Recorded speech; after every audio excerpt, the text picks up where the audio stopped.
Which, yeah, I think that's a big issue with liberals, like you said. And it's an issue historically Yeah. because this is the thing about like the definition of the left being equality and progress, because those ideals actually have conflicted a lot in history. And the biggest example is the very progressive movement itself. Because what's interesting is the word progressive like started to become a label to it started to become a label that kind of moderate liberals and moderate leftists would use to describe themselves. Yeah. You know, Like David so Pakman calls himself progressive. right, but I'm talking about, like, even with, like, Teddy Roosevelt, Woodrow Oh, Wilson, and gotcha. then John Dewey on the kind of left. So, like, Woodrow Wilson on the, I would say, like, the most abhorrent case, Woodrow Wilson was simultaneously a guy who was sympathetic to some socialist ideas while also being for eugenics and segregation. Huh. And you had yeah, well, I mean, like, this is how they would kinda justify on this basis that all these groups are, like, kinda backward, and, we need to civilize them. I mean, Right. this is, like, an old talking point of liberal imperialism. Like white man's burden shit. Yeah, then it has its variants, right? So there's a kinda, like, benevolent racism, and then there's a Yeah. kind of more overtly, e exterministic version, but it's often actually usually in this kind of pseudo-benevolent racism where it's been the most powerful. Mhm. Like, even, and it's not just, like, people like Wilson, who some people can say is not a leftist. John Dewey, okay, also had, like, these tendencies. You can look at John Stuart Mill, who was very progressive for his time at the level Mhm. of government, at the level of religion, at the level of socialism, but at the end of the day, believed that, like, the native people had to be civilized. Really? Yeah, because on the kind of more far right, this idea was more to, like, just take their shit and exterminate them. Right. Right. Yeah, whereas, like, you had a kind of movement that was like, "Okay, let's help the people by, with the bad genetics." Yeah. It's kinda like weird sympathetic racism. Yeah. Yeah. And it's more popular than you would think it is, Huh. and Yeah. sometimes and it still exists today. So, like, progress has conflicted a lot Yeah. with equality many times, and, we shouldn't be surprised to see that. You're listening to One Dime Radio. Become a patron at patreon.com/onedime to support the show and get access to extra content.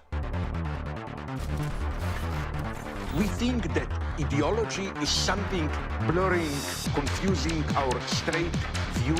Ideology should be glasses which distort our view. And the critique of ideology should be the opposite. Like you take off the glasses so that you can finally see the way things really are. When you talk about a revolution, most people think violence without realizing that the real content of any kind of revolutionary thrust lies in the principles and the goals that you're striving for, not in the way you reach them. Philosophers call someone a relativist, by which they mean it's a person that holds that any view is as good as any other view. My simple response to that is this: no one holds that view. No one believes that every view is as good as every other view. Welcome to One Dime Radio. Today I'm here with Isaac of the YouTube channel Overzealots, a channel which I think has a lot of potential in this new left space. I would say part of the kind of, dare I say, new wave of leftist creators. Now, I don't know what it is about the new wave of the leftist creators, but I think they're much cooler. Dare I say, more pretty. Make the left cool again. This was a real. I always have a reluctance to bring on YouTubers, if I'm going to be honest, to the show, just because I have a lot of, as you know, because you've listened to the show quite a bit, mostly scholars, because I want to always have someone who knows a lot about one thing. Mhm. But every now and then I'll have YouTubers who I've either been following for a bit or who I think have a lot of potential. Now, I honestly think you have a lot of good instincts. I came across your channel pretty randomly, and I think it was a Why Socialism Always Fails or Yeah. Rebuttal, that one. Ah, dude. Slop. I was worried when I saw that, though. I saw that, I'm like, "Oh, is this Yeah. gonna be like a Stalinist channel?" And you're very nuanced. Like, you were able to, like, you honestly, I thought you did it well, like, considering it was clearly, like, not, clearly you're kinda new to Yeah. this. Yeah. But, like, I thought you did it in a very nuanced way where you were able to contextualize a lot of that history and give a kind of fast rebuttal to some of these common talking points people have against socialism without, making a fool of yourself like a lot Thank of you. people who defend North Korea or whatever, Thank you. do. So I appreciate it. I think you have a lot of potential and got good instincts, but first off, feel free to add whatever you want to introduce yourself. And the first question I was going to ask you is, how the hell did you come up with your name? Like, why Overzealots? That's a good question. I'm Isaac. I am a musician by trade. I have been a little bit disillusioned by the music industry starting about 2 years ago, and it reached a boiling point. And then I just decided to pick up a camera and start yapping on the internet about things that I care about. So that's how my my YouTube stuff started. And when it came time to think of a name, I liked play on words, like plays on words, and overzealous sounds like overzealous, which I guess I could be categorized as being overzealous, being a little eager in the things that I believe in. But I also wanted That's what I thought your channel was called by the way, because I think I'm like semi-dyslexic.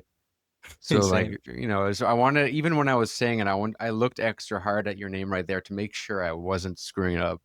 Yeah, no. Yeah, that's I like the words that kind of sound like they could be multiple things or like misspellings or whatever. So it's meant to be like overzealous, sound like overzealous, and it's supposed to symbolize being over, like done with, I guess, the zealots. So like I guess people who I would say are overly fanatical, unwilling to interject any nuance whatsoever. And it's funny because people would call me a zealot because I make, I guess, technically fringe extremist, even though it's not really that like extreme political content. It's outside the purview of, I guess, the status quo. So some people would call me a zealot, but I guess the purpose of my channel is to show that you can hold, I guess, these beliefs that some people would perceive as, a little fringe, a little overzealous, while still backing them up and backing up what you're saying and substantiating your beliefs. So that was a mouthful, but that's what the channel name was meant to represent. And you mentioned you went here from music originally, and that was like your big thing before. And Yeah. what made you want to switch into that? And like, how you were like really into music, like like, signed to record labels, no? Close to, yeah. I was doing music for about 10 years, well, a little more actually, but just for the sake of rounding it to an even number, let's say 10 years I was doing music. And yeah, that was like it still is pretty much like my actual job on paper. Like I would do music for commercials, for myself, for TV shows. And the thing that kind of disillusioned me more so with the industry, not so much with like the craft of making music, was just seeing connections that I've worked to cherish for so many years. I don't want to say turn on me, but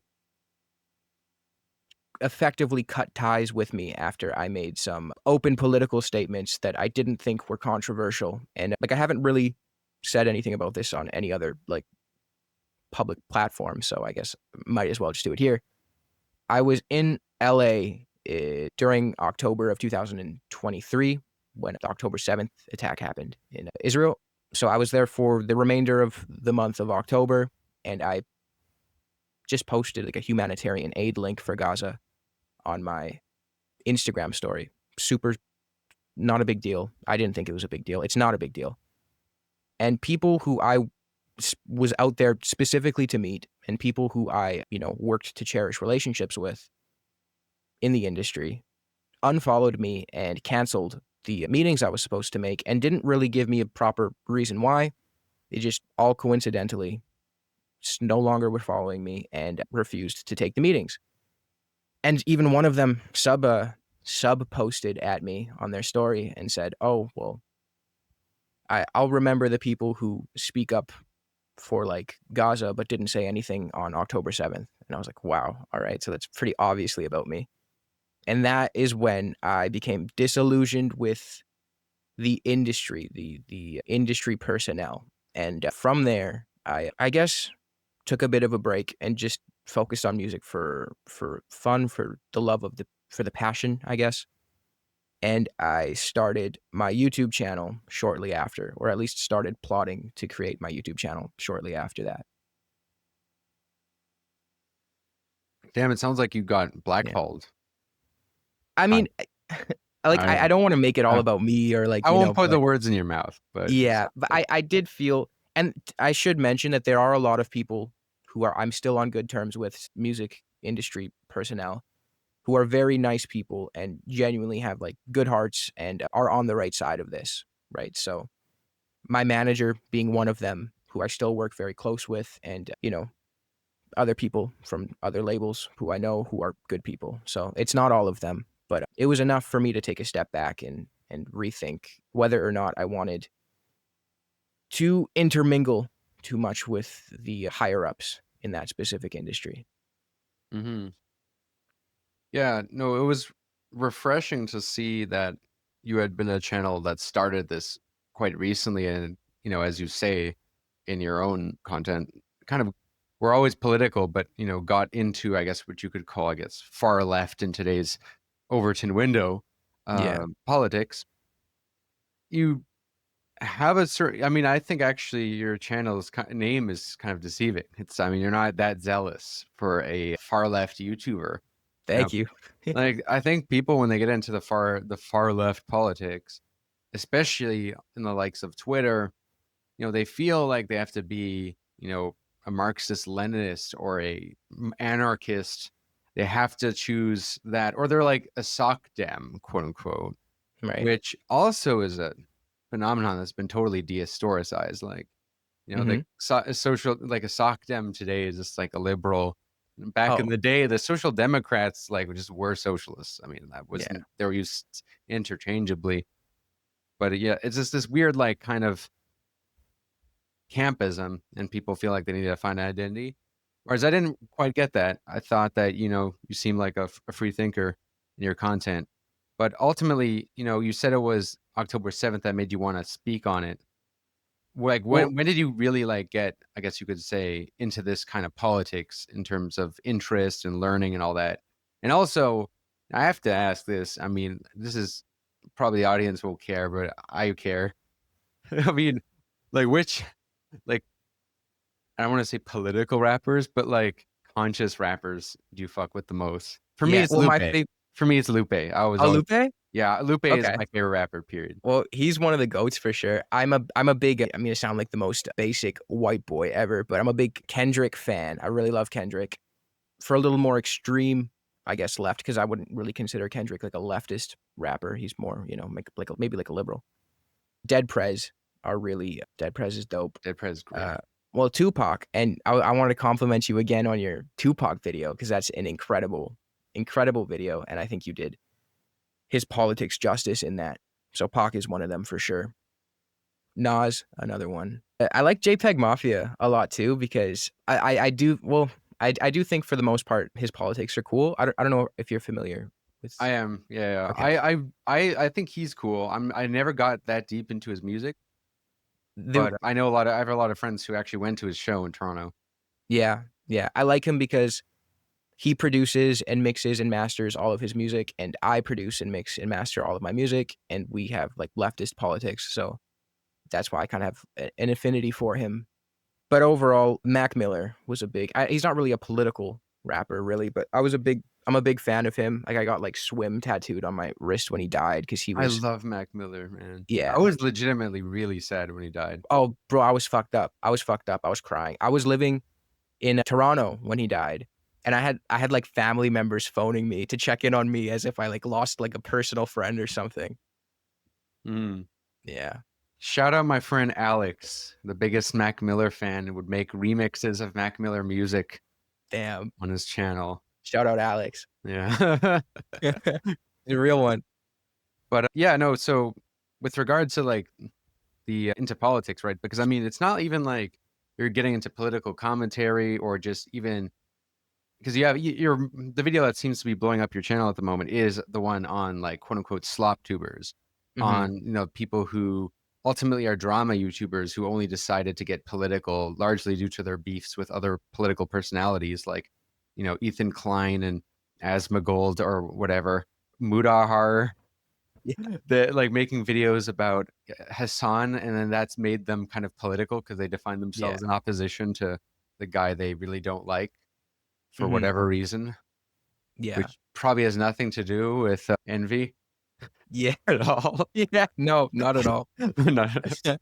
I mean, for me, like, if you told me a year ago I would be making like the most chronically online content about the most, apolitical, centristy, strange figures on the internet, I probably wouldn't believe you, because like the thing that got me really into leftist politics was my girlfriend's mother. She is from Chile. She's a leftist from Chile, so she had to flee the Pinochet regime because her father he worked in the government, or with the Allende government, I should clarify. Super based, and from there they were political refugees. They lived in Canada, they lived in Mexico, they lived in Cuba. So she also experienced Cuba, living in Cuba, and she loves Cuba. She loved Fidel Castro. She loved Che Guevara. She is big, Cuban Revolution fan, and she put me onto that a long time ago. She gave me a whole bunch of memorabilia, all these random like photos of Fidel fighting in the jungle. I have them in my closet because she just has them. So she is the one who introduced me to leftist politics, introduced me to the concept of neoliberalism, what it is, how it affected Latin America. She gave me my first book on the topic, which was the Open Veins of Latin America, which Classic. Yeah. And Eduardo Galeano. just all of that. Yeah.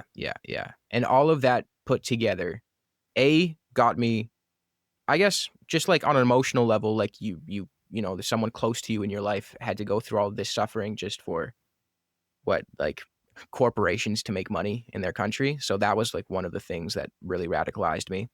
And also her account of life in Cuba and what she thought about Fidel and Che Guevara, all of that. Well, hearing her perspective kind of challenged what I grew up thinking, which was, Fidel Castro is the most evil dictator in the world, and he eats babies, and he will kill you on the spot. So to hear her kind of challenge my complete ignorance on the topic was another thing that kind of radicalized me. And, that's not me saying that Cuba's a perfect wonderland, but it is me saying that it convinced me to look further into it for myself and not just accept Western narratives at face value. So those are the things that really radicalized me to the left, to decolonial, anti-imperialist topics. Yeah, because I was about to say that, your channel as a new left channel, it's not just like reacting to whatever leftist drama. It's not like this weird parasociality for the most part. Like, it's on topics that I would normally see from YouTubers who are kind of like been here around longer, like, why socialism fails and the kind of, but like the context behind why socialist projects get hurt by the imperial core and sanctions and all that, and all the contexts which you put, and talking about like the kind of the turn rightward. And I mean, even your how the liberalism to fascism pipeline, I was almost worried you were going to make the kind of argument that like some people were like lefties sometimes make, which is like, oh, scratch a liberal, a fascist bleeds. Yeah, I have made that. I haven't made that argument in the way that you probably think I've made it, but I've used that title in a different video just for clickbait. Right, and then the video is just about Yeah. the Americans propping up fascists around the world. Like, that's all. Yeah, exactly. Well, I was going to say even the thing about like the rise of the right. I mean, you kind of talk about like how the Democrats fucked up, which I think is, better. A lot that is like a I think that's true. That is totally true. Sometimes there's these unproductive ways in which leftists make arguments, which is to kind of alienate all the people who aren't already on the left, which is, liberals, you already are basically like on the same side as fascists. Yeah. Which the idea that like liberals and fascists have more in common than with the left is actually, I think, false. I actually think it's lefts and liberals tend to have more in common. much more in Oh, common yeah. actually. Right. And you can. That's not a argument that we should like vote Democrat or whatever. But that Mhm. you know, No, I as you agree. know, because you've mentioned actually privately to me that your first video you found of mine was why billionaires prefer Democrats. Yeah. Great video. Banger. That's fascinating. That's Yeah. fascinating. Where Yeah, like no, I when did you watch it? Just out of curiosity, like approximately. oh, approximately. dude, my time, me and time, I'm not very good at guessing when it was. I would say maybe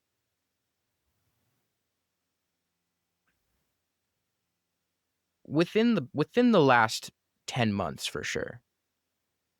Yeah, like not super long ago, but I hope It's I'm cool not. you went back to the catalog. Like I always like it when Yeah, people go back to my old shit after like I have yeah. one that stuff that pops off. I hope I'm not like misremembering, but that's the video you spoke about, like structuralist Marxism. Is that the one? Uh-huh. That's the Okay. first one I did, Yeah. yeah. And then I kind of the one I did on the capitalist matrix is sort of a much more sophisticated version of that. Okay. I'm gonna put this in my phone because I don't want to forget. Yeah, so like the most I say most recent video, the capitalist matrix was 9 months ago. It Okay. was Oh, damn. that video was more or less trying to do what I did with why billionaires prefer Democrats, but it's not the same video at all. But it's Hmm. that kind of structuralist Marxist critique, but more articulated, Okay. much fully and more encompassing. I will say though, I've had two big comeback videos in the works for a long time. I think you're gonna really like. Oh, nice. Yeah. Nice, nice. What camera are you working with right now? ZV-10, but it's a lens that does the work. So the Cool. lens that gets the heavy lifting, Cool, really, with cool. the depth shots. I forget the exact name of the lens, but it was a pretty good one. Okay. I'll message you for the specifics later because I might be investing in a new lens eventually. Nice, nice. Yeah. Yeah, back to something that's slop tube. Slop tube. Hell yeah. Let's do it. Slop tube. Okay, so you know like I have to bring it up because I can tell you want to get back into this like the real shit, and you already kind of have their newest one is on like whitewashed radicals. Mm-hmm. Yeah. But your stuff has been blowing up largely partially due to the your big takedown of Ethan Klein, Asmongold, and Mudahar, whose names I hate that I even have to talk about. But let's be honest, they are the news. I heard Yeah. Normie talk about. Did you see the Ethan Hasan debate? I'm Oh, thinking like, dude. it's crazy how much waves this is Yeah. getting. Like my dad sent me a tweet of Asmongold's with some fucking raccoon falling through his roof or some shit. My dad sent me that. I was like, you know this guy? It really like it's the Jake Paulification of everything. It's strange. Mhm. Like boxing is getting ruined by these micro celebrities. Yeah. They have politics, political Yeah. commentary. Yeah. Like Horrendous. Asmongold, I think he's the #1 streamer in North America. I'm pretty sure I saw that. I could be wrong. But Number one. I'm fairly certain that I saw that. So is he bigger than like Destiny and Hassan and all of those people? I think so. Like for concurrent viewers, I'm fairly certain. Again, I could be wrong, but I'm like very like 99% certain. It is insane because like I find all the like streaming in general, the bar is so low for what is good. Like Mhm. I think like there's just the idea of getting news from a streamer. I think is just generally bad. But Mhm. I will say it's like the more I've seen, the more I already thought this before, but I think it even like more now. The more I've seen these other streamers, and it reminded me, seeing that vid of yours about these Asmongold clips that just infuriated me. Like I really do appreciate like what Hassan does, like Yeah. considering that he's streaming like every fucking day, Yeah. yapping. I And dude, mean, he gets he gets clipped. so much undue shit for like Yeah, he's clipped out of context, and then like I'll be like on Twitter looking like a #1 Hassan dick rider because like I'll see someone obviously clip him out of context, and I'll be like, dude, like that's not even what he fucking said, and then oh, how's fucking Hassan's dick taste? So I mean, it's a lose-lose for me, I guess, but I mean, yeah, we might like be biased in that, like, yeah, Hassan has reacted to both of our channels quite yeah, positively. But I mean, I've even like privately with him, like criticize him for some tweets he's had, like just not in terms of yeah? optics, not in terms of like even the message. Because the thing about Okay. Hasan that I've told this to him, and I think this, I'll say it now, like I think gets framed as like way more radical than he actually is. Yeah. Like, and he'll say it himself, like he is not that radical. He's like a democratic socialist. Yeah. But I think he gets like put in the kind of tanky camp. And look, Which I think I don't is, like the word. I think Yeah. tanky is a abused word in general, but like I do think there is Yeah. a thing. Like there's for sure Sure. is like a For tanky sure. But feel, I mean, I get called a I don't think tanky. I don't think he is that at all. I Yeah. don't think you're that. For definitely not that either. Yeah. Yeah. Like I'm very open that like my biggest inspiration is like Rosa Luxemburg, and people still call me a tanky. So I mean, Dude, I and don't know. that Q&A of yours, that's something that I found hilarious when you were like, it was like, who are your biggest inspirations? And you were Yeah. like, Frank Ocean, Rosa Luxemburg, Yeah. Anton Pannekoek. You mentioned Anton Pannekoek. Yeah, Vatico. Which I was Yeah. like, that is not a name I would expect to hear from your Yeah, Mac Miller, political yeah. communists. That Yeah. is niche. Yeah. Yeah. Cuz like yeah. I don't know. I guess cuz I just like people who Kurt Vonnegut is another like hero of mine.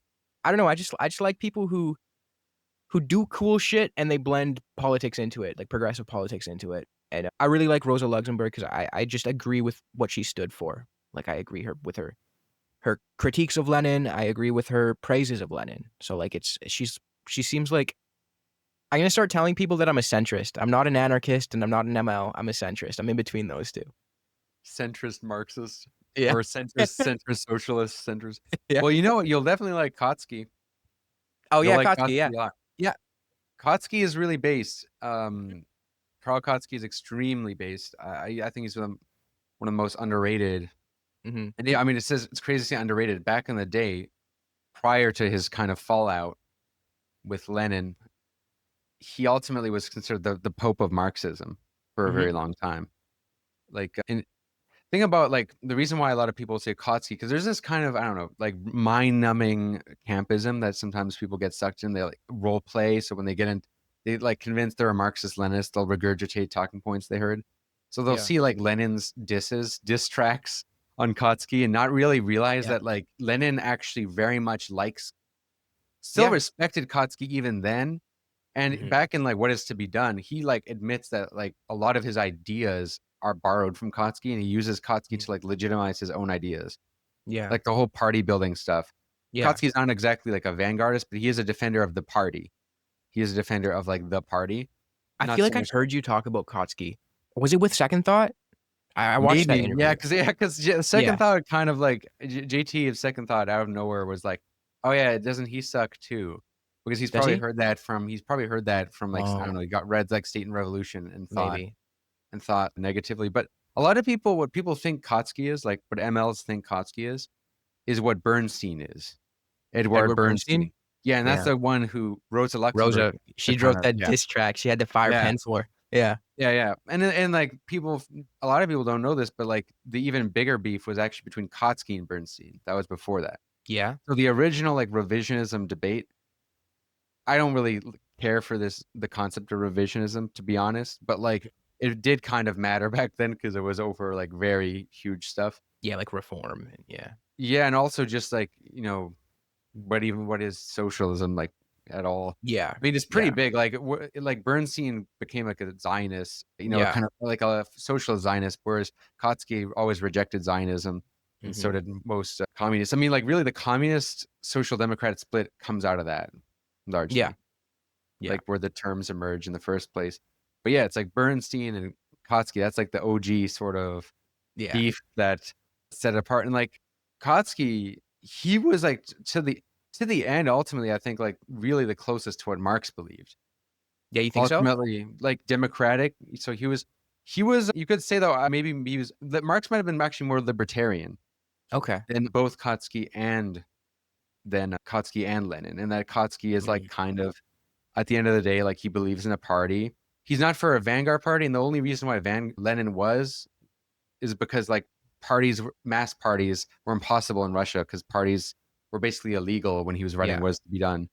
So it was kind of like a position that made a lot of sense in his context. I could be completely talking out of my ass right now, but I'm I feel like Lenin wrote, what's that thing he wrote before he died?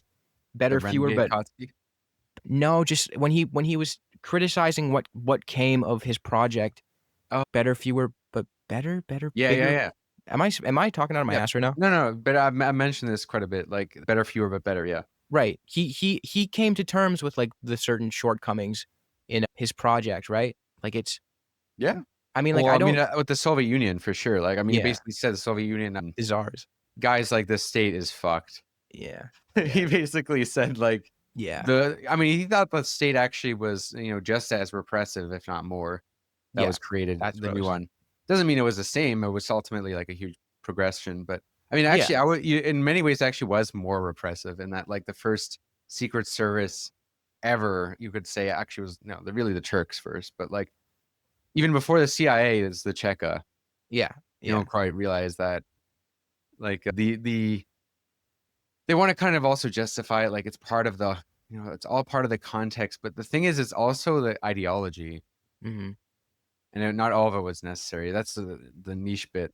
I'm curious though, what other channels you've been watching in terms of like, Like just learning YouTube? about all this stuff, YouTube or just podcasts or Dude. books, in general, Yeah. like part of your journey. I'll read books. Right now, I'm really into Israel-Palestine, but for learning about like socialism, it was, this is gonna sound super like sock demi, but my first introduction to like wanting to learn more about socialism was actually Naomi Klein, which she's not even I Yeah. don't even think she's even a Marxist or anything. No, I mean, that's But, I'm like, I think the sock dims are I'll give it to them. It's the only real left that exists. yeah, I Like guess that's the kind of thing. Like the I actual can sit force. here and criticize social democrats, which I do.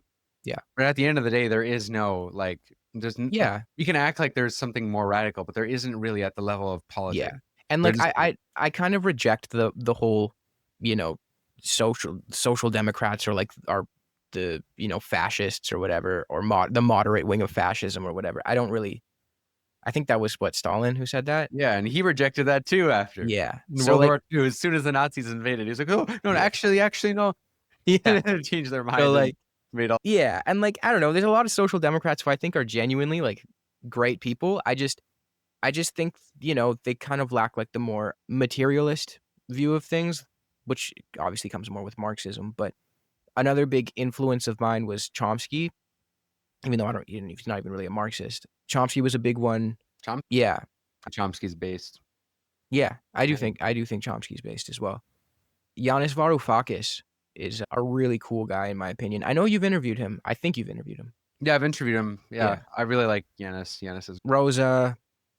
I've grown very fond of Parenti for the most part over the past year. I like Parenti too, yeah. I Yeah. mean, he's like considered like a tanky guy, but he really isn't one. No. And like, Yeah, I he mean, might like, be like a soft one, like in that he's a sympathizer, like of Yeah, but like, Marxist sympathizer, but even his own work is like kind of a lot more critical of Soviet style communism than yeah. MLs you see on Twitter and YouTube. No, yeah, exactly. Like I'll read his stuff, and the things that he says versus like what his fans will act like he says is not, it doesn't fall in line, right? Like there are figures that I think he's a little bit too charitable to. So like Milosevic, I think was a little bit too charitable. For the most part, when Parenti makes these cases, like when he's like defending the Soviet Union, for the most part, I agree with his defenses. Like there are a lot of MLs that I do personally I sympathize with. Like I sympathize with Che Guevara quite a bit, Thomas Sankara quite a bit. So like I don't throw the baby out with the bathwater with that stuff. And I do think like the leftist infighting, dude, I understand that being like a big tent leftist is kind of like naive and like, there are obviously issues that need to be figured out down the line. But, I respect the anarchists quite a bit. I respect the MLs quite a bit. I am neither, but I can understand why people are drawn to either camp. Yeah, no. And a lot of people are totally confused about what this axis, this spectrum even is. Mm-hmm. That's why, my upcoming project is to kind of give very just clear explanations of all the ideologies and their context, because it's the context that matters.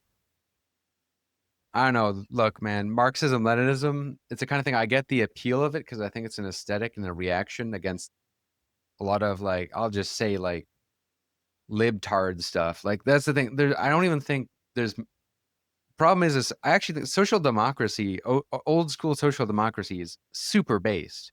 Yeah. And it Well, it was originally like came out of socialism. Marxism. Yeah. It came out of Marxism. Mm-hmm. What you have today, the thing is I think Bernie actually is like a real social democrat. Like but a lot of an old school social democrat he definitely was. He definitely was. I think. I mean, the thing about social democrats is they are like communist sympathizers. A lot of the right wing critique of that is just true, and I don't think that's bad. So a lot of them were like communist sympathizers, but they were more realistic. Bernie had his honeymoon in the Soviet Union. Yeah, I know. Yeah, and he never lived it down. Yeah. I mean, and that was like, like it kind of it does suggest something. And I used to defend Cuba real hard. Yeah. I mean, like I think he was a real one. I think he was. The thing is, though, after a certain point, like after the Soviet Union, like after the Czechoslovak invasion, like everyone jumped ship because they were like, "Oh, this is doomed." And then you would either like be just a social democrat or a Maoist. Yeah. You put your faith in that, and then when China went capitalist, they were like, "Oh, yeah." Norm Finkelstein had that experience. He was a Maoist, and then like super disillusioned when that didn't go work how he thought it would. Right. What is he now? I know he thinks highly of Chomsky. Is he like an anarchist or? No. Chomsky's not an anarchist either. Is he not an anarchist? No. Oh, even anarchist. Even he's like a syndicalist, anarcho-syndicalist. No, so he's sympathetic to that tradition, but he's also equally sympathetic to the radical liberal tradition, which I think is closer to what he is. And that sounds like a diss because radlib is a diss, but radical liberalism is extremely based, and in fact, it's kind of what Marxism comes out of too, which is like republicanism largely. But it's like an advancement beyond that, but also it is kind of right. I mean, like for today's standards, like John Stuart Mill would be to the left of Sanders. Really? You think so? At the level of economics, for sure. Okay. I mean, like he would be, I would say, what like Jacobin advocates for a lot of those people, which is like kind of social democracy, but also a transition to socialism through kind of, building up worker cooperatives and making it so that, businesses that go bankrupt have to be given up to a vote by the workers to buy up in the I think that's super based. Like I'm a big fan of those policies. Yeah, like Richard Wolff advocates that, like real hardcore Marxists will call him a revisionist, and he is, which I don't think is bad. I'm not anti-whatever. I'm not anti-revisionist either. I think I feel like the ones who are ultra anti-revisionist, like the Hojaites. I mean, like I'll see like Enver Hoxha fans in my like mentions saying that I'm a Zionist, fascist, far. Yeah, I was like, really? bro, I'm like the least Zionist. Yeah, I don't know. This one Enver Hoxha profile guy is like always adding me saying that I'm a fascist. Like, all right, dude. Yeah, I have actually this one hater guy on Reddit because it's like the person who comments the most on the same Reddit post. Yeah. And it's like this guy with a Stalin avatar. And he's always like, and I can't believe I knew One Dime was terrible from day one because of what he said about Stalin. And I'm thinking like these are great haters to have. Like I couldn't think of a better image. Yeah. It's really funny. Like I found myself in a position because like I'll be critical of Stalin for sure, but I'll also like give him credit where I believe it's due. So that just like brings out the worst of like the both sides of the people that I'm pissing off. Right. And it's like you're like he's not Hitler. Yeah, no. Yeah, like there's people like we're all criticize Stalin, and there's people who like think he killed 100 million people. Yeah, like on the level ridiculous. of Hitler, and that's just it's absurd. Yeah, and I remember one person said, I guess it's like an ML who misunderstood my take. They said that Overzealots believes that Stalin and Hitler are the same, and I was like, what the fuck have I ever said anything even close to that? I don't believe that, not even close. But I mean, you're gonna get more of that. Like that's a kind of trick with being a little like nuanced, is you're gonna get pushback from both sides. But the good thing is that you do seem more credible to people who aren't already in camps, and I think that is what's important, because like ultimately, what is the point of making like political content that's on the left or, you know, socialist? Mm-hmm. You want to kind of introduce these ideas to people who aren't, you want to kind of like add something to the table, not just like funnel content only to like people who already Yeah, confirmation bias stuff, you exactly. know? And like above, like the hierarchy of the things that I believe in, the number one top of the hierarchy is humanism. So that being said, it's hard for me to, you know, blanket approve of all of like the repressive measures of, say, like a guy like Stalin. So that's going to filter into my analysis when I talk about a guy like him, because above being a socialist, I'm a humanist. I want to, you know, make sure through rational means everyone is living a happy and healthy life. And I feel like, you know, Well, that's certain bourgeois aspects. moralism. That's Yeah, bourgeois exactly. moralism. Yeah. And, you know, Marxism is not supposed to be moralistic. It's about objective economics. And to Yeah. those people, I just say, like, okay, well, that's just bullshit. Because the thing about if exploitation is objective, why is this, like, what makes it like bad? Yeah. Right? It's a judgment. That is a moral judgment as to what you're Right. going to do about it. Or Right. Palestine and Israel. There's no like objective analysis of Israel and Palestine. Like, Right. well, there is but in terms of like, it is ultimately moral, because you could argue like, if you're one of these like weird Darwinian sicko Nazis, Oh, or yeah. who's like, oh, the stronger people are beating the inferior people. You can make that kind of argument. Like, ultimately, you have to have moral arguments. Yeah. Every politics is moral arguments. People who think it's otherwise are capping. The question is whether do you have like objective facts to support like your, you know, your cause, as opposed Yeah. to, you know, it being based on nothing. That's the difference. Because like Yeah. Israel Palestine, I mean, that is ultimately, I don't even think Israel Palestine's a left-right issue personally. No, I don't think so either. No, Yeah. not at all. It's funny that you bring up Bernie not too long ago, because my next video is actually, I'm taking quite a bit of aim at Bernie and like the left Zionist camp and like the labor Zionists and the liberal Zionists. So That's good. yeah, No, I yeah, think that's where he ought to be criticized the most. I think Bernie's stance on Israel is pretty terrible, honestly. Like, yeah. it's probably one of his worst things. Like, Bernie's stance on Israel is honestly even worse than AOC's stance. Oh yeah, yeah. Because Like, he's I don't still think saying, does even not call he doesn't even call it a genocide yet. I've not been able to see him call it a genocide, and he also refuses to criticize like Israel at its core, the Zionist project at its core, and it's more so he'll criticize Netanyahu, right? So he'll criticize Netanyahu, he'll criticize the occupation in the, you know, occupied territories, which is like typical liberal left Zionist. Like that's kind of where their critiques lie. It's more so like the excesses of the Zionist project that they feel very comfortable critiquing. But the core of it, the foundation of it, the Nakba, they if they don't just outright say that it's just or necessary, like a guy like Benny Morris, they just won't talk about it, right? They'll just act like, oh, forget about that. So that's kind of where like my big critique of liberal left Zionists lies. You'll see in like, I guess, the next video. I'm guessing, do you like read like Ian Pape? Ilan Pape, Leon Pape, yeah. Tikva Parnas, she was like a diehard Zionist, and she no longer is. She's anti-Zionist. Avi Shlaim, Edward Said. Those are kind of like the sources for Ilan Pape is a big one. There's a really good one called Against Our Better Judgment. I'm trying to remember the name of the author. But I think that one is Okay. so incredible. I'm writing it down. You said you're Lebanese, right? Jesus, I don't know. There's music playing there. Yes, I am half Lebanese. Yeah. Are you like Maronite or? Well, this was funny. My from dad's side is Shia. Okay. So you know we have the experience with Yeah. that. But like, I mean, my dad's side of the family isn't actually that religious.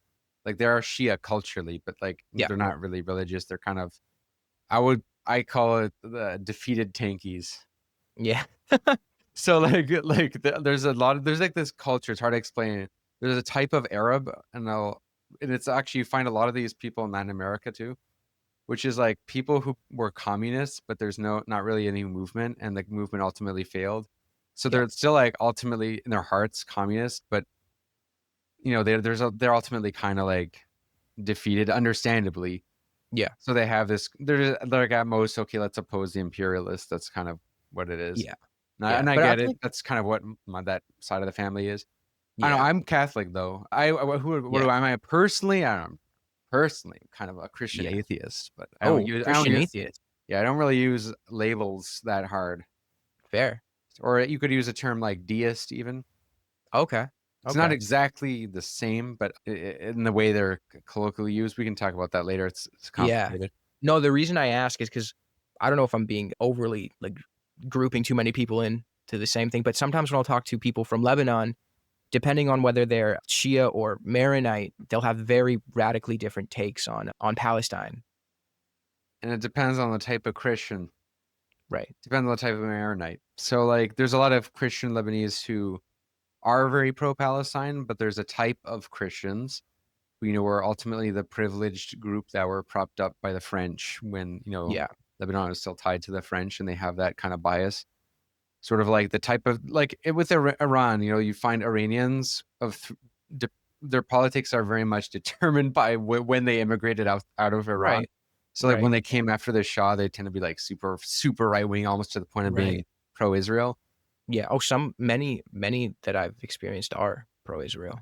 Which is crazy too, because the Shah Yeah. wasn't even pro-Israel. No. Yeah. I find that interesting in itself. Yeah. But like, yeah, so like in the Iran-Iraq war, they tend to be leftists usually. Those Right. ones. The ones now tend to be kind of right wing, if I'm being honest, like from what I've met. Yeah. Because like I'll be honest, the Iranian regime like totally sucks. It's terrible. It was Okay. Khomeini. yeah, horrible. Yeah. Yeah. So yeah, but like with the Lebanese, okay, so like there's if you ever hear a Lebanese person who's Christian say, my family, fought against Hezbollah or Were fought, they phalangists? they're fascists. Like, Phalangists? yes, there's only Yeah. one group that like during then that was basically on Israel's side. Yeah, they did the Sabra Shatila massacre, right? Yeah, they did Yeah. horrible shit. Were they like neo-Frankists or They were too what far. Like the Americans didn't like them. That's how Yeah. fanatic Yeah. they were. Well, first off, I want to get in. Like, I do want to say something about that actually. Like, what I wish was emphasized more by the modern left, because it's such a powerful talking point against Israel, is that for a very long time, America was not like unequivocally pro-Israel. Yeah, it wasn't until the 67 war, right? That's when really it was then when you started to see a shift, because basically after the fallout with the Soviets, America kind of capitalized a little bit on the void there. But ultimately, you see like even then, it's Reagan who forces Israel to pull out of Lebanon. Yeah. Yeah. The symbol of your war is a 7-year-old baby with her arms blown off or something. That's what he said. Yeah. And Yeah. you had a lot of pushback, I mean, from the Americans on Israel. Ultimately, it was the Americans who kind of like forced a compromise in the first place, peace compromise that the Israelis really didn't want to do.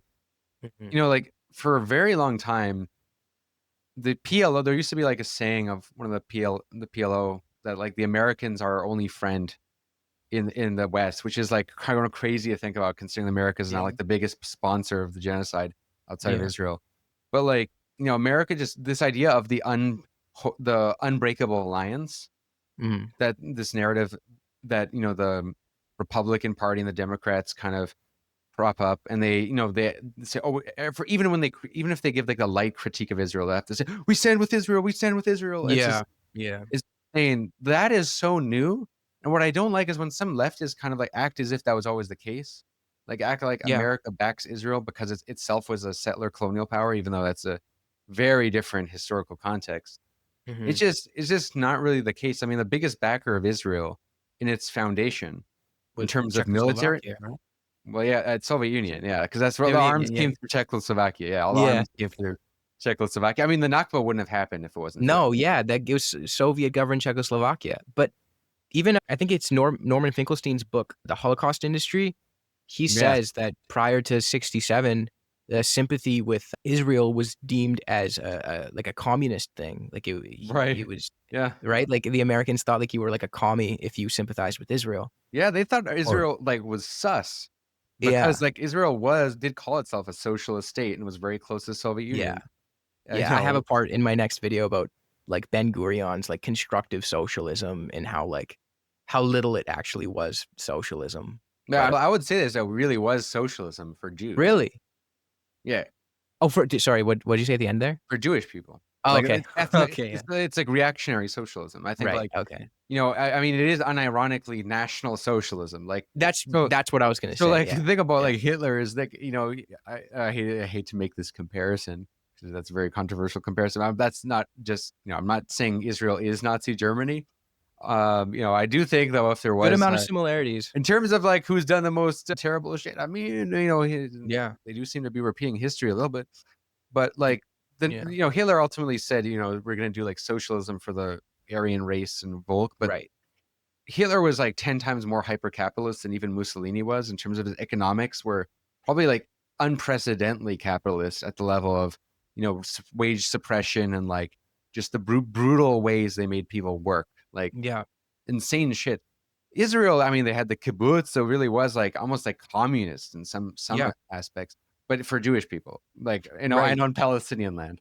And Right. like Ben Gurion, he was okay with like the capitalists. He collaborated with like the bourgeois class because he believed that having their power, it would help their colonial endeavors. So like, I mean, yeah, I can see where So you're yeah, coming if we're from. being really strict about like socialism not being class collaborationist, then they're obviously like not. But the thing I would, they are like, obviously they're not like Marxist socialists, Right, but yeah. they I are guess like, the thing about socialism though is like in practice most socialist states did class collaborationism, like, right. or they ended up succumbing to it in some regard. Yeah. Well, Because it's really hard not to.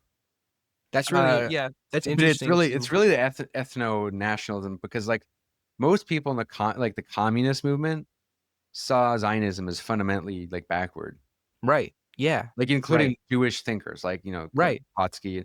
Even Kautsky in his great text, I didn't finish it because it's so long, but the Foundations of Christianity basically debunks the whole idea of ancient Israel, Oh, which yeah? back then, like, the archaeological evidence now is even stronger to debunk it, Yeah. like this whole idea of like the ancient Israel myth. He's already like, that's bullshit now, and he's like, even if it was true, the idea itself is reactionary, Mhm. right? This idea of returning to like a past, we Yeah. Yeah, absolutely. Yeah, and it's always I always see it used too, like on Twitter, but like Twitter Zionists, like, "Oh, we used to live here, dude." Which I mean, I don't know. I just don't see how that argument would work in any other context. crazy stuff. I mean, like, just that's what I think with these slop tubers, man. What gets none of this stuff would be remotely convincing that they say, like what Ethan Klein says. If anyone just got a cursory history of like the conflict, because it's like Mhm. when the settlements began, like when the mass Zionist migration began, really, largely after the Balfour Declaration, right? Yeah. I mean, even right like before 48, it was the Jewish population, the non-Jewish population was something like 93%. Yeah, oh yeah, it was the vast majority. Vast majority of people. I mean, like Jews were such a Yeah. small minority, and like they wanted all the land, and then Yeah, they ended up like they thought that a compromise that the Americans were willing to give them, which was like like less than half. They thought that was like not enough. That's still no, crazy.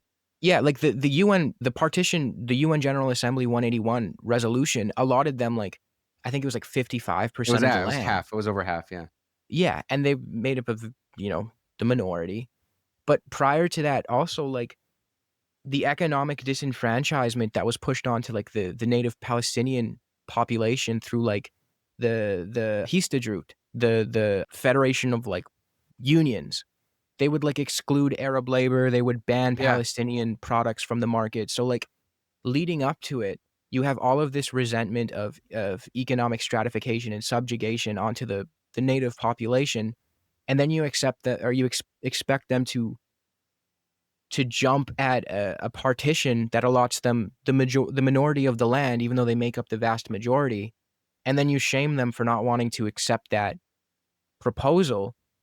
Is like, I just don't understand how you could look at that and think, well, oh well, they should have accepted the partition. But it's like everything that led up to it, all of the quelling of the revolts, the economic disenfranchisement, it doesn't get factored into a lot of people's analysis when they talk about it, and they just think, well, they were offered a good portion of land. Why didn't they just accept? Like the Jews accept, but it's like you're missing so much that led up to that point. It was a completely unfair proposal. Yeah, and the way that it gets like taught by the mainstream narratives and what H3 kind of people like Ethan Klein, perpetuate is this like tired idea that you just had the Arabs getting resentful at Jews coming in, like as if it's comparable in any way to like right wingers getting mad at immigrants or something. Right. Like right. first off, it's like okay, so imagine, like in Canada, I'm sure you've noticed there's been quite a lot of like anti-Indian sentiment. Oh, Because- oh my God. Yeah. because of like just a lot of Indian migration, right? And there has been a lot of Yeah. Indian migration. Now, that is like the percentage of Indians coming to Canada is like not even like a sliver compared to the amount of Jewish migration that was coming into Palestine. Yeah. Like a very small area in comparison Yeah. to Canada's And huge land. And like imagine the Indians that were coming to Canada weren't like, oh, we want to integrate into Canada. We want to like actually restore ancient India. yeah, and kick you off like the labor markets, Right. ban your labor, only use Indian labor, it's Want to just create a Hindu state. right, yeah. And then like, it's just completely non-analogous. So I don't know. Like, and it's unfortunate because a lot of people are actually getting their conception of the conflict by watching people like H3. Like I have a close friend. She's a great person. She's a big fan of H3, right? So her introduction to Israel-Palestine was through him. And, she told me after I released that video on him explaining things, she reached out. She's like, oh yeah, Isaac, like I didn't realize how wrong I was just like taking his word for things. Like obviously like he doesn't really understand what he's talking about. He's not as well versed as he claims to be. And he uses the fact that he used to live there as, an appeal to authority. And the whole time she was telling me this, she was calling it Israel-Pakistan. So like to just put out so much misinformation and so much propaganda on Ethan's end to his audience who ultimately they're not signing up for Israel-Palestine, right? They don't, they don't have that desire to learn about it in depth and nuanced and fairly. They just want to know what Ethan's position is and who Ethan's enemies are so that they could share that and they could be in on the drama. And my biggest issue is that he's using, very serious situation as a proxy to attack people he doesn't like Hasan and whoever else, Noah. Yeah. Yeah. I have to say, Israel, Pakistan. Israel, Pakistan. Yeah. The whole time she was telling me, she was like, Isaac, like I was wrong about Pakistan, bro. Oh boy. And this is before the Kashmiri thing fired up. So there's no way she could have just gotten the two stories confused. Like this is before that. There's this joke I used to hear like with my family, but it was like, who knows more, like the average like political science teacher in Canada and the United States or your average Egyptian taxi driver?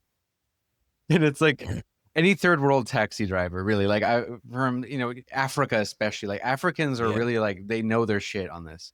The Africans tend to know about Israel way more, I noticed, than like like people who got their education in the West, at least on Palestine, just on Palestine, because you'll have like this standard narrative, which is like, oh, the Arabs came and then the Jews came, the Arabs, because they've always been fighting for centuries or whatever, and then the resentment boiled, and at the end of the day, both sides went to war, blah blah blah. But yeah, like everyone who knows anything about the conflict knows that's bullcrap, and it's like bullshit. Just like every third world taxi driver I talk to just like knows their shit on foreign policy, just like because people in the third world know this. And I remember this when it was actually like a family friend who was not part of the family, but like he's white background, Quebec background actually, and he was just saying this This Uber driver from South Africa was telling me that Israel is an apartheid regime.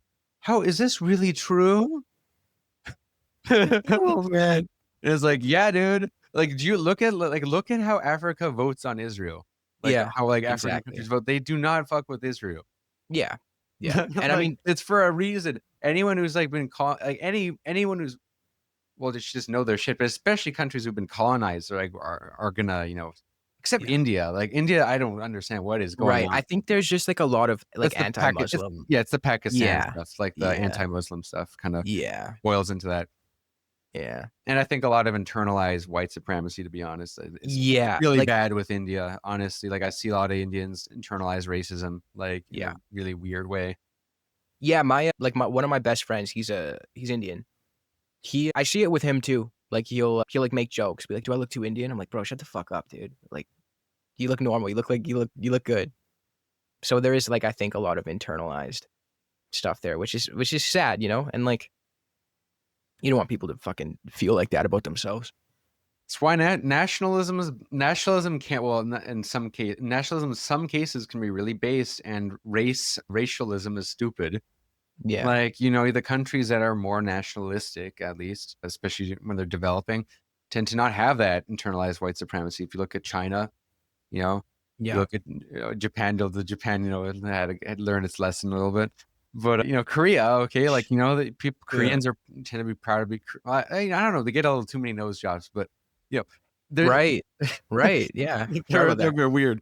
But I'll be like, okay, like China, Korea, Japan, tend to be proud to be them. They, it's, I'm sure there's internalized white supremacy too, but it's not as bad as what I've seen with Indians and Filipinos, actually really bad too. Because if you don't have that bolstered up national pride, national culture, also just a success story, because I mean, this is the funny thing, the race and IQ people. Well, the biggest, the stupidest thing about race and IQ is just the Flynn effect. Yeah. And that you just see every country that gets richer and does well economically, their IQs just all go up. Yeah, right. There was I don't know if I'm misremembering, but pretty sure there was a study done on Irish people, right? After a bit of the oppression subsided, their IQs started to match with those of the Brits. So I don't know, IQ is a really weird way. IQ itself, to gauge intelligence, but I know what you mean. IQ is stupid. Yeah, I've never taken I don't even know where do you even go to take an IQ test online. Really, never? Yeah, no. So the reason I think IQ is bullshit is because I've taken IQ tests 3 times and I got very different scores. So I didn't go to school for a year. I didn't go to grade 2 because I moved and attempted homeschooling. I just didn't go to grade 2. I went from grade 1 to grade 3, not because I skipped a grade. I just didn't go to school for a year. Yeah. And in grade 3, I had basically slightly below average IQ. And then by grade 5, I had a moderately a moderate, slightly above average IQ. And then grade 11, I had a above average IQ, a higher one. And and then the verbal stuff, it was very, very, very, very high. And the spatial kind of less. Yeah. I don't know what's with the spatial, the geometry. That. Well, dude, I feel if I ever took an IQ test, it would depend what time of the day I took it. If I took it in the morning before coffee, I'm scoring 43 max. There's no way. Yeah, I wonder what my score would be if I took Adderall or something. Yeah, right? in the test, Yeah. I diagnosed ADD. I didn't get medicated throughout high school, so. Okay. No. I did well in school. I did pretty well in school, but I do wonder if I took Adderall, what it would be. Yeah.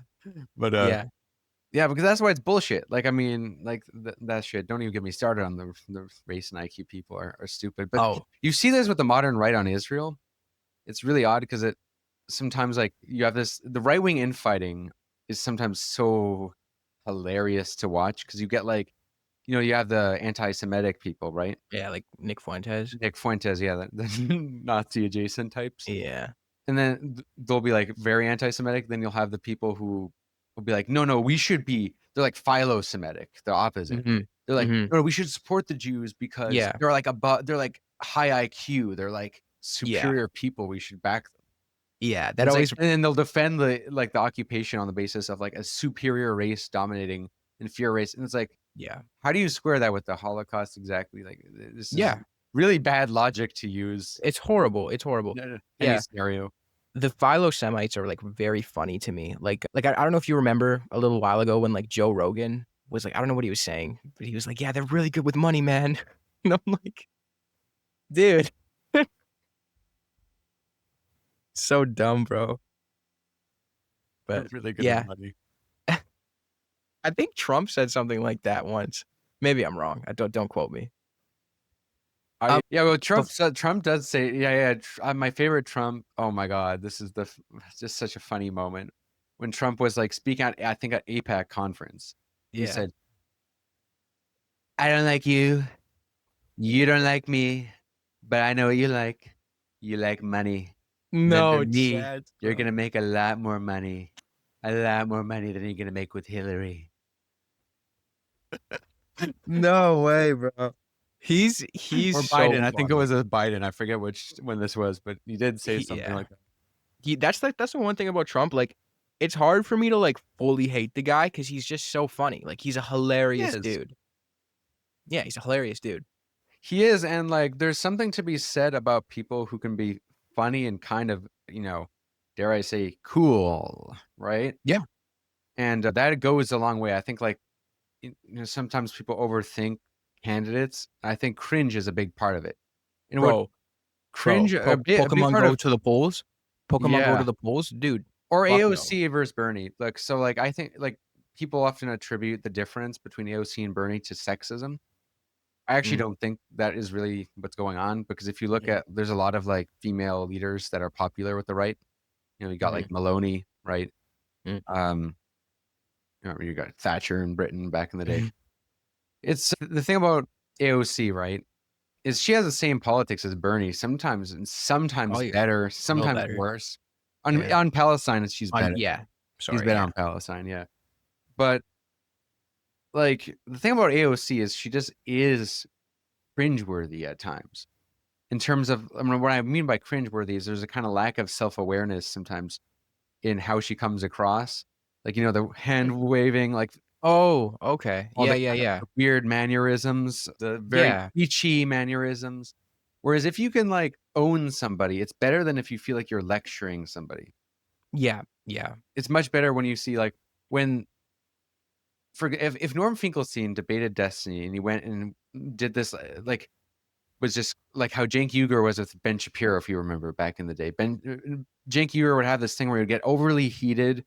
Oh, he starts yelling. He starts yelling and he just starts screaming and it just loses his cool completely.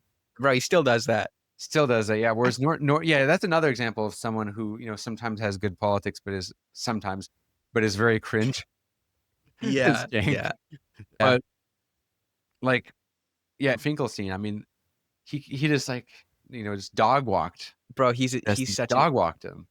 Yeah, he's a Chad. Norm is an absolute fucking Chad. Yeah, just the way he just like slowly and confidently doesn't misspeak. He takes his time, a little too much time sometimes. Yeah, I put him on double speed. Yeah, me too. But it's powerful the way he talks, right? Like, I think the appeal of talking slowly and choosing his words very carefully is, I think that's part of the appeal with him, right? Like, he's a very powerful figure.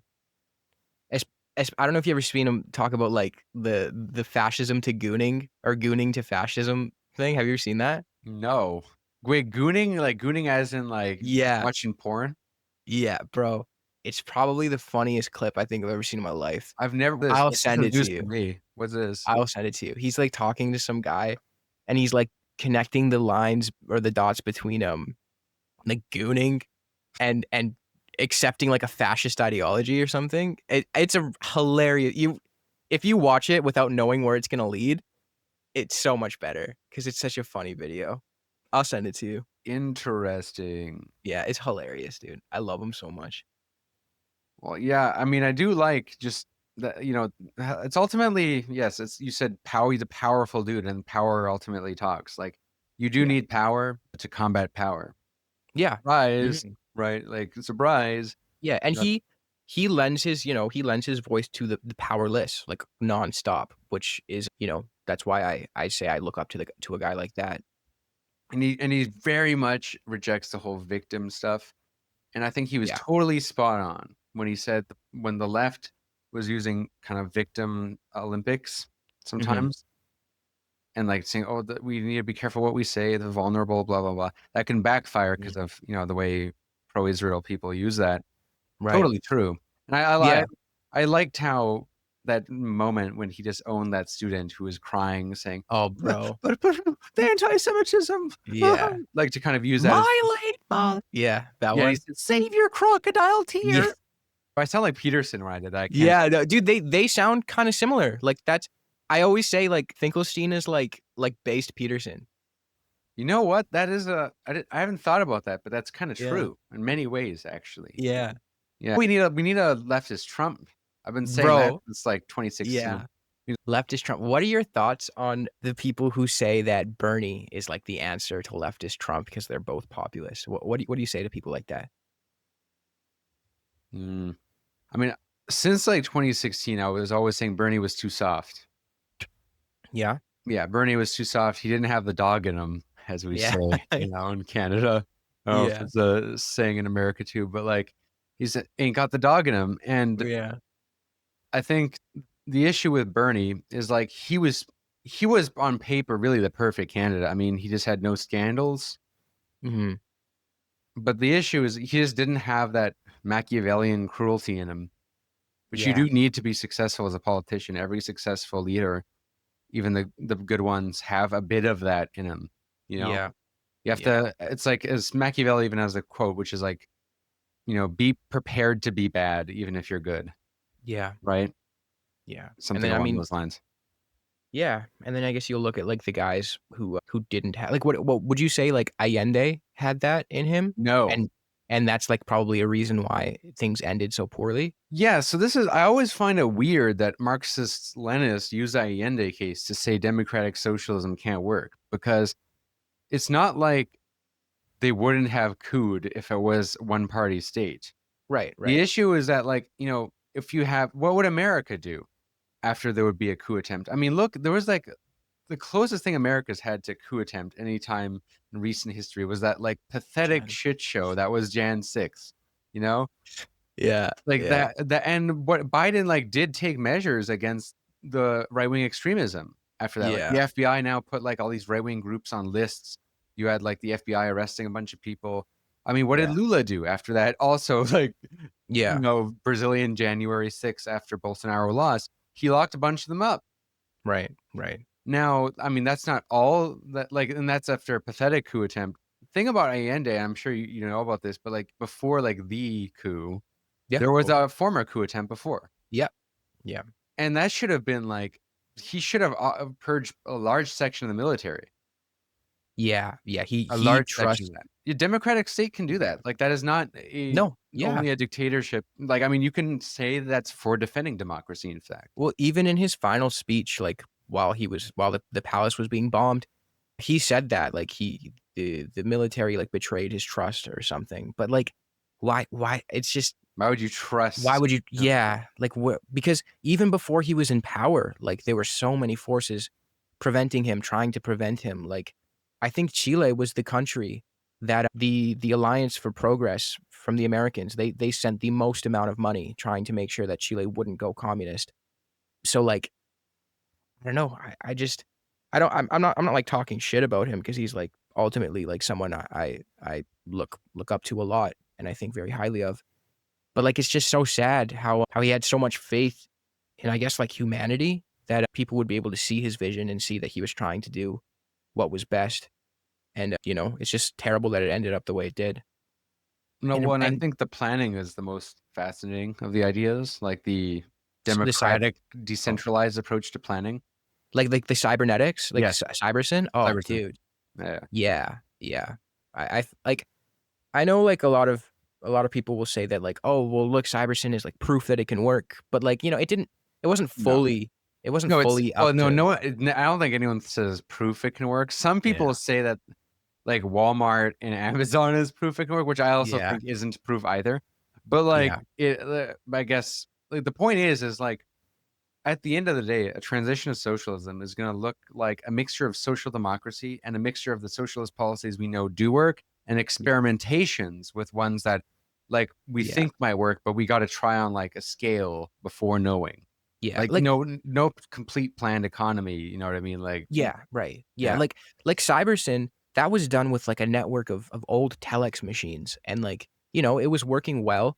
It never got to go into full, you know, full operation, but when the boss's lockout happened, the strike, they relied heavily on that the network that was set up for Project Cybersyn, and it helped the Allende government, you know, overcome the strike, the capitalists striking, you know, taking their shit off the market. So I mean, like, there's a lot to learn from it. Eden Medina has a really great book on it, Cybernetic Revolutionaries, which Yeah. is like, yeah, Very dense. Very dense. yeah, yeah. Yeah. I made a video on Cybersyn a while ago. I'm just trying to remember what I said in it, but it's too long ago. That's dope. Have you seen Plastic Pills' video on I- Cybersyn? I did. So after I put it out, I had it sent to me. I was like, oh, dude, this guy's fucking sick, and it's way more in detail than mine. Pills is like, you know, I've said it before, but like, he's the GOAT. Yeah. I think Plastic Pills is the GOAT. I mean, look, you know, when I try to make like really well produced videos, like a person who I always have kind of as like a reference point sometimes as like who I'm competing is Pills. Like competing Okay. friendly in terms of like artistry, not so much like views, you know. Yeah. But you know, I've met him before in person a Okay. few times. Yeah, I've only seen that one video, but it was like incredible. I'll say it put mine to shame. I'll be the first to say it. Look, in terms of his, the thing about him is, you know, it's why he also doesn't upload that often. It's just really hard to do what he does. Also, in terms of his editing, he does everything himself, which is insane. Wow. Yeah. Yeah. I mean, he also edits in the most like old head way you can imagine. Yeah. But I mean, he doesn't use like presets when he edits, which he like manually makes like the graphics and stuff. he manually makes his RGBs. What's that? I have no You idea know, what that the is. red, blue, green effect. You know, like kind of color. Oh, okay. Yeah. Wow. Like all those sort of effects he'll just make instead of using a preset, which I think is almost unnecessary. Wow. But he's just fantastic. Like I wish he would upload more, but he has reasons for not. Right. I mean, it looks like it takes a lot. Like, they're very well done videos. I do want to say though, you know, you mentioned the leftist Trump thing. It's like how he owns people. Yeah. And the thing, like, it is worth understanding power, regardless of what you're trying to do with it. Mhm. Trump's Art of the Deal is actually a very, I wouldn't say like good book in the standpoint of like a well-written book or anything, but in terms of what it says, I mean, Trump just tells you his plan. Like his I've never game read it. plan. Yeah, like Trump just says like how he manipulates people, how to like get what he wants. He lays it all out in Wow. Art of the Deal. You know, he's like, Trump this is why I think the American right's going to really not be the same when he dies. And especially as he loses his cognition, which is already happening. Yeah. And like Vance can never be that. Dude. Can never No be charisma, bro. No charisma. No. Like Vance at most has like a kind of pseudo relatability with like men under 35, but he's just never going to have that aura that Trump has, which is insane. Also, like, you know, you need to have some degree of cruelty, which even Republican politicians just did not have before. You know, none of them really did. And I remember, like, Bernie Sanders was a little harsher on Clinton than he was on Biden. It was pathetic. Against Biden, I didn't think he was trying to win, to be honest. Yeah. Like, it looked like he was setting himself up to lose there. Yeah. It was not a memorable run. No, it was way worse than the first run, like in so many ways. Yeah. But against Hillary, I remember even that moment, and it was so frustrating to watch when he said in the debates, "I don't care about your emails, Hillary, unlike the Republicans, but I do care about this." And say, actually, why you should care about the emails? Yeah. She's complicit in literally like the overthrow of Gaddafi. Yeah, exactly. I mean, government. like a lot of stuff actually in the emails that's super sus. In fact, and like why you know, because he didn't want to play into the right wing. This is what I hate. This is politics. You know, you're in a game to win. You got to do it. Yeah. And ultimately, I know. I think Bernie could have beaten Trump the first time. I thought so too. Yeah. I mean, what are your thoughts on like the narrative of, well, I say narrative as if like I don't believe it, but what are your thoughts on the idea that he was betrayed by the Democratic Party and in the Of course he primaries right? Because I know course I'll he hear was. people say that that's bullshit, but it No, of seems course he so was. undeniable. I mean, Right. there was like all in like just the state of New York. You know, Yeah. the polling stations that were all in the young areas were set to close early, Yeah. and the ones in the older people's areas were open later. How does Mhm. it make any sense Yeah. on how young and old people operate? Yeah. So much sus stuff. I mean, also the super delegate system. I Yeah. mean, it was filled like it's not. I'm not claiming like there was like Russia level election No, fraud, no. you know, but I mean, like this is the process was absolutely murky, and Yeah. There's a Michael Moore documentary that covers it. I'm pretty sure it's Michael Moore. But it's really interesting. I'm having a hard time remembering what I haven't exactly. actually seen this one. Michael Yeah, Morris? I'm pretty certain it may not be explicitly about like Bernie, but there's a portion about it in one of his documentaries that I watched, and it was like it seemed kind of like conspiracy pilled how horribly fucked Bernie got. But To watch that. yeah, I'll look it up and I'll send it to you. Yeah. I'm fairly certain it was him. I will say this though about like I don't want to like make it seem though that I'm part of the here's how Bernie can still win crowd Like because 95 he wins. well, even I don't think ever really, because the thing Yeah. about what I did really believe Bernie maybe could win in 2016. Oh yeah. In 2016, I mean, his defeat by Clinton was ultimately what pushed me into, you know, like Marxist theory and all that stuff and the Oh nice. radical That history. was your radicalizing point? Yeah, 2016. Nice. Yeah, I mean, Wow. like that's when I got deep in a like Marxism. So I was in a Chomsky before that. I was in a anti-imperialist politics before I was in a leftist politics. Okay. Because So of my would you consider Chomsky not leftist? Would you say he's more? no, I mean he definitely is, but the thing is when I was watching Chomsky as like a probably like give or take, you know, 13 to 14-year-old when I first stumbled on him. Mhm. It was like I wasn't thinking of him like because like left and right, you know, I don't know. I thought of it like he's the guy exposing the secrets about the empire. Gotcha. And the thing is, I was already predisposed to that just due to like family background Gotcha. Right. and Right. knowing about you know imperialism and all of that. Right. Right. And what's funny is like so I would call it anti-imperialism, not anti-Americanism. And that's the thing I find a little frustrating actually about a lot of left anti-imperialism sometimes on the internet. Yeah. Oh, dude, I'd love to get into that with you. It's anti-Americanism, and the thing is Yeah. actually like it's a big difference because you know I always hear this from you know the Arab side of the family and also like narratives in general. This was like popular narrative is like you know and American imperialism it's terrible, sucks, you know. Yeah. But like all the you know they're actually kind of America was historically seen as the lesser evil by a lot compared to the European imperialist powers. It was you know ultimately the real villains are Like France and Britain. Britain, right? Like the Suez Canal crisis. Like it was America that put an end to that, right? Like Yeah. they have the ability to do well, to do good things for the world, but it's like it's just shitty to see that they don't jump at the opportunity to do that. Well, this is the thing.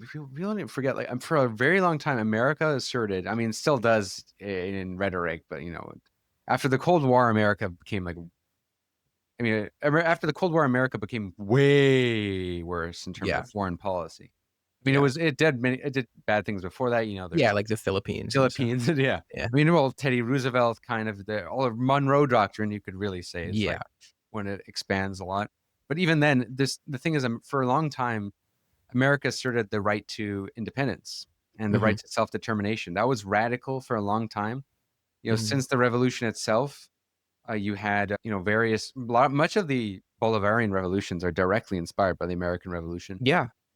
Like, and the constitutions that get set up in the likes of, you know, the newly independent states like Mexico Argentina is not a good example because this is the thing. If people really want to play the whole settlers game, it's like, dude, Argentina is like, Oh yeah, it's settler for yeah, sure. yeah, and it's like in terms of crimes against the indigenous people, it's probably among the worst. Yeah.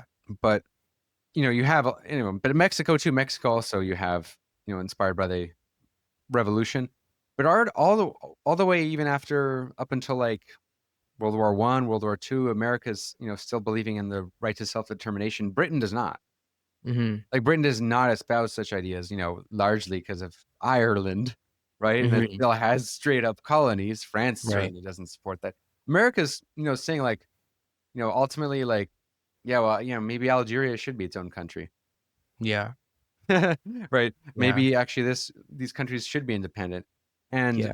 a big opposition to Israel with the likes of major people in the American foreign policy establishment, like the guy who made the Marshall Plan, George Marshall. Mm-hmm. I mean, he literally said that, the creation of Israel goes against the Palestinian right to Wow. self-determination, and that this will cause like irreparable damage Yeah. to international stability and American interests because of oil. They thought the Arab states were better allies than Israel was. I mean, they were right about that in terms of the OPEC price shock.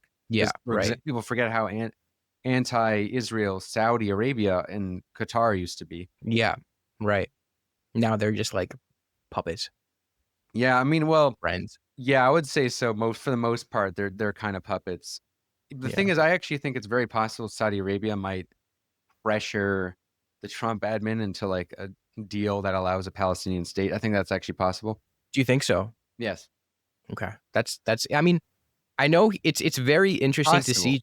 Yeah. Yeah. Depends. If it doesn't happen, I think it's solely due to like them having something on the Trump administration that is like maybe blackmailing, because at this point it does make way more sense, especially if the Trump admin wants to get inflation down.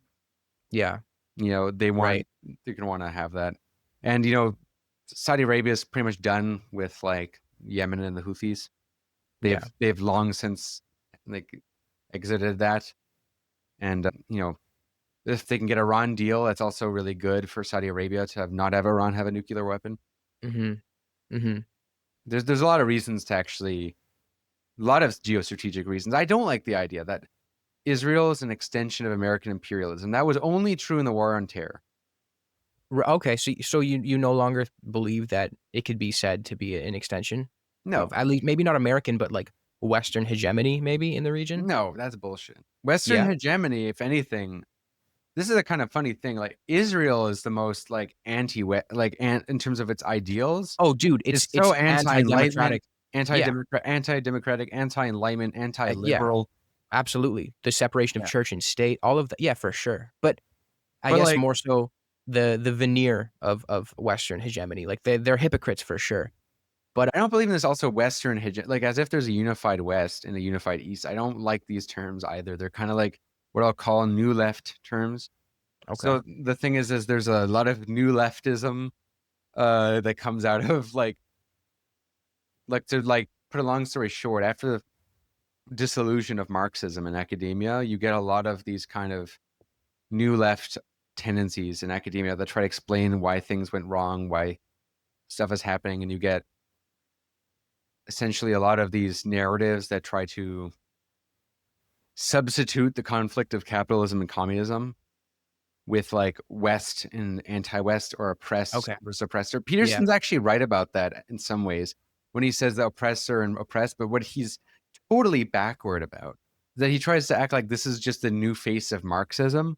Yeah, when it's not anything but Marxist. Yeah, like it's a kind of very, and all, but also it's easy, this whole kind of, what is that? Like the extension of Western hegemony. Like what are people talking about? The creation of Israel was facilitated most of all by the Soviets. Yeah, like yes, it was the British who paved the way, right, with the Balfour. But like even when the British have a change of government with Attlee, right, the Labour Party. Yeah. They already changed their position on Israel, and that's why they actually give it to the UN instead of leave it to the British. There's too much for them to handle. And even then, there's this has been proven through archives, and also what Ben Gurion would complain about in his own memoirs, is that the British were hoping for Arab victory in 48. Oh yeah. Yes. Well, I know they like, I know Ben Gurion and like the Irgun and the Haganah, they were attacking British troops quite a bit too because they were fed up with the British presence in the region. But I mean, I do know that like, Americans embargoed. Well, they yeah, there was an embargo. Yeah, that's they why they had to technically get embargoed both sides, but like that Yeah. very much more hurt Israel because they were Yeah. relying on foreign imports. So Well, that's why they had to go to Czechoslovakia, yeah, which was, you know, the Soviets, governed Yeah. by the Soviets. Yeah. Right. Yeah. that's crazy. I mean, that like America did embargo Israel before, Yeah. Yeah. technically. So you know, it's not like it couldn't do it again. Exactly. And even like you said with Reagan and I believe Bush Sr. as well, like they put the call in and they told them like, you're going a little too far here. Pull the plug, refine your behavior, and they listened. It So wasn't even a little too far. I mean, they really like condemned. oh, it was going. the Yeah, act- that was an understatement. They were Yeah. being monsters. Absolutely. I'm pretty sure like Reagan used the term Holocaust to describe what they were doing to Lebanon at the time. I'm not sure if I recalled that exact term, but like he definitely, you know, called it like a human catastrophe. Yeah, yeah. And he said the thing about the kid with the arms blown off. Yeah. Yeah. But yeah, I agree with you to an extent. Like there is a certain strain of, you know, anti-Israel sentiment where I feel like they get the dynamic completely flipped, where like you'll hear this is often more on the right though, like you'll hear people say that Israel is controlling the US and they're the ones pulling the strings. And that has a lot more to do with like, I'd say anti-Semitism, like genuine anti-Semitism, at least the way I see it. Whereas on the left, like you'll tend to get the more, you know, America is the one pulling the strings and Israel is the extension. But you don't like that. Oh, You don't like that one, I right? think that's a real not so like even if that were true, which it's not, Mhm. that's just a very bad talking point. Right. So Well, from the standpoint of like wanting something to change, so if let's say if we were to believe the idea that supporting Israel is in the American interests, you know, not Mhm. just the American people, but like the American empire. Mhm. So by that logic, the only way to stop the genocide is to stop American imperialism. Now, I'm for stopping American imperialism, but who is actually fighting American imperialism? right now, Yeah, I would say no. Like depends who you ask. in Sorry? terms of like geopolitical powers, I guess like Iran, I would even say not even. I would say no right? powers in terms of like I mean like I China, guess maybe? certainly not. I No? think no. I think China has wanted peace with the United States, and Okay. China has not Yeah. expanded anywhere except in their own orbit True. and in I- places where like America has basically abandoned, which is I guess like the which is reason I say Africa.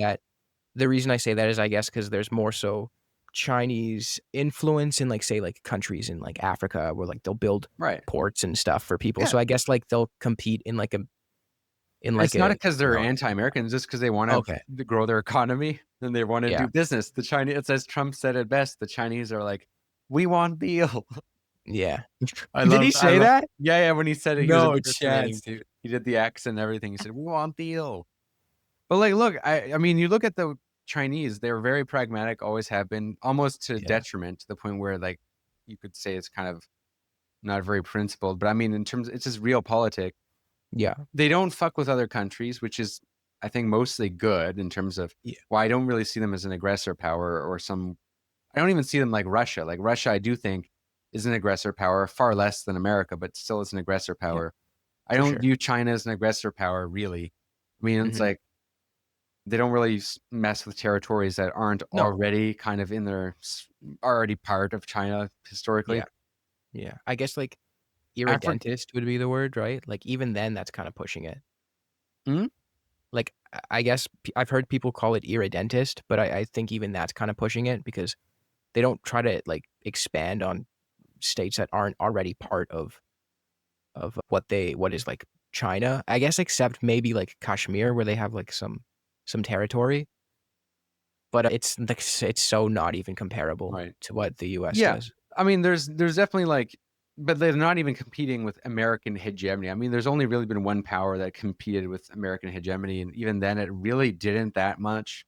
Like the It was Soviets. Soviet Union, yeah. Yeah. Soviet Union already backed off of Latin America Yeah.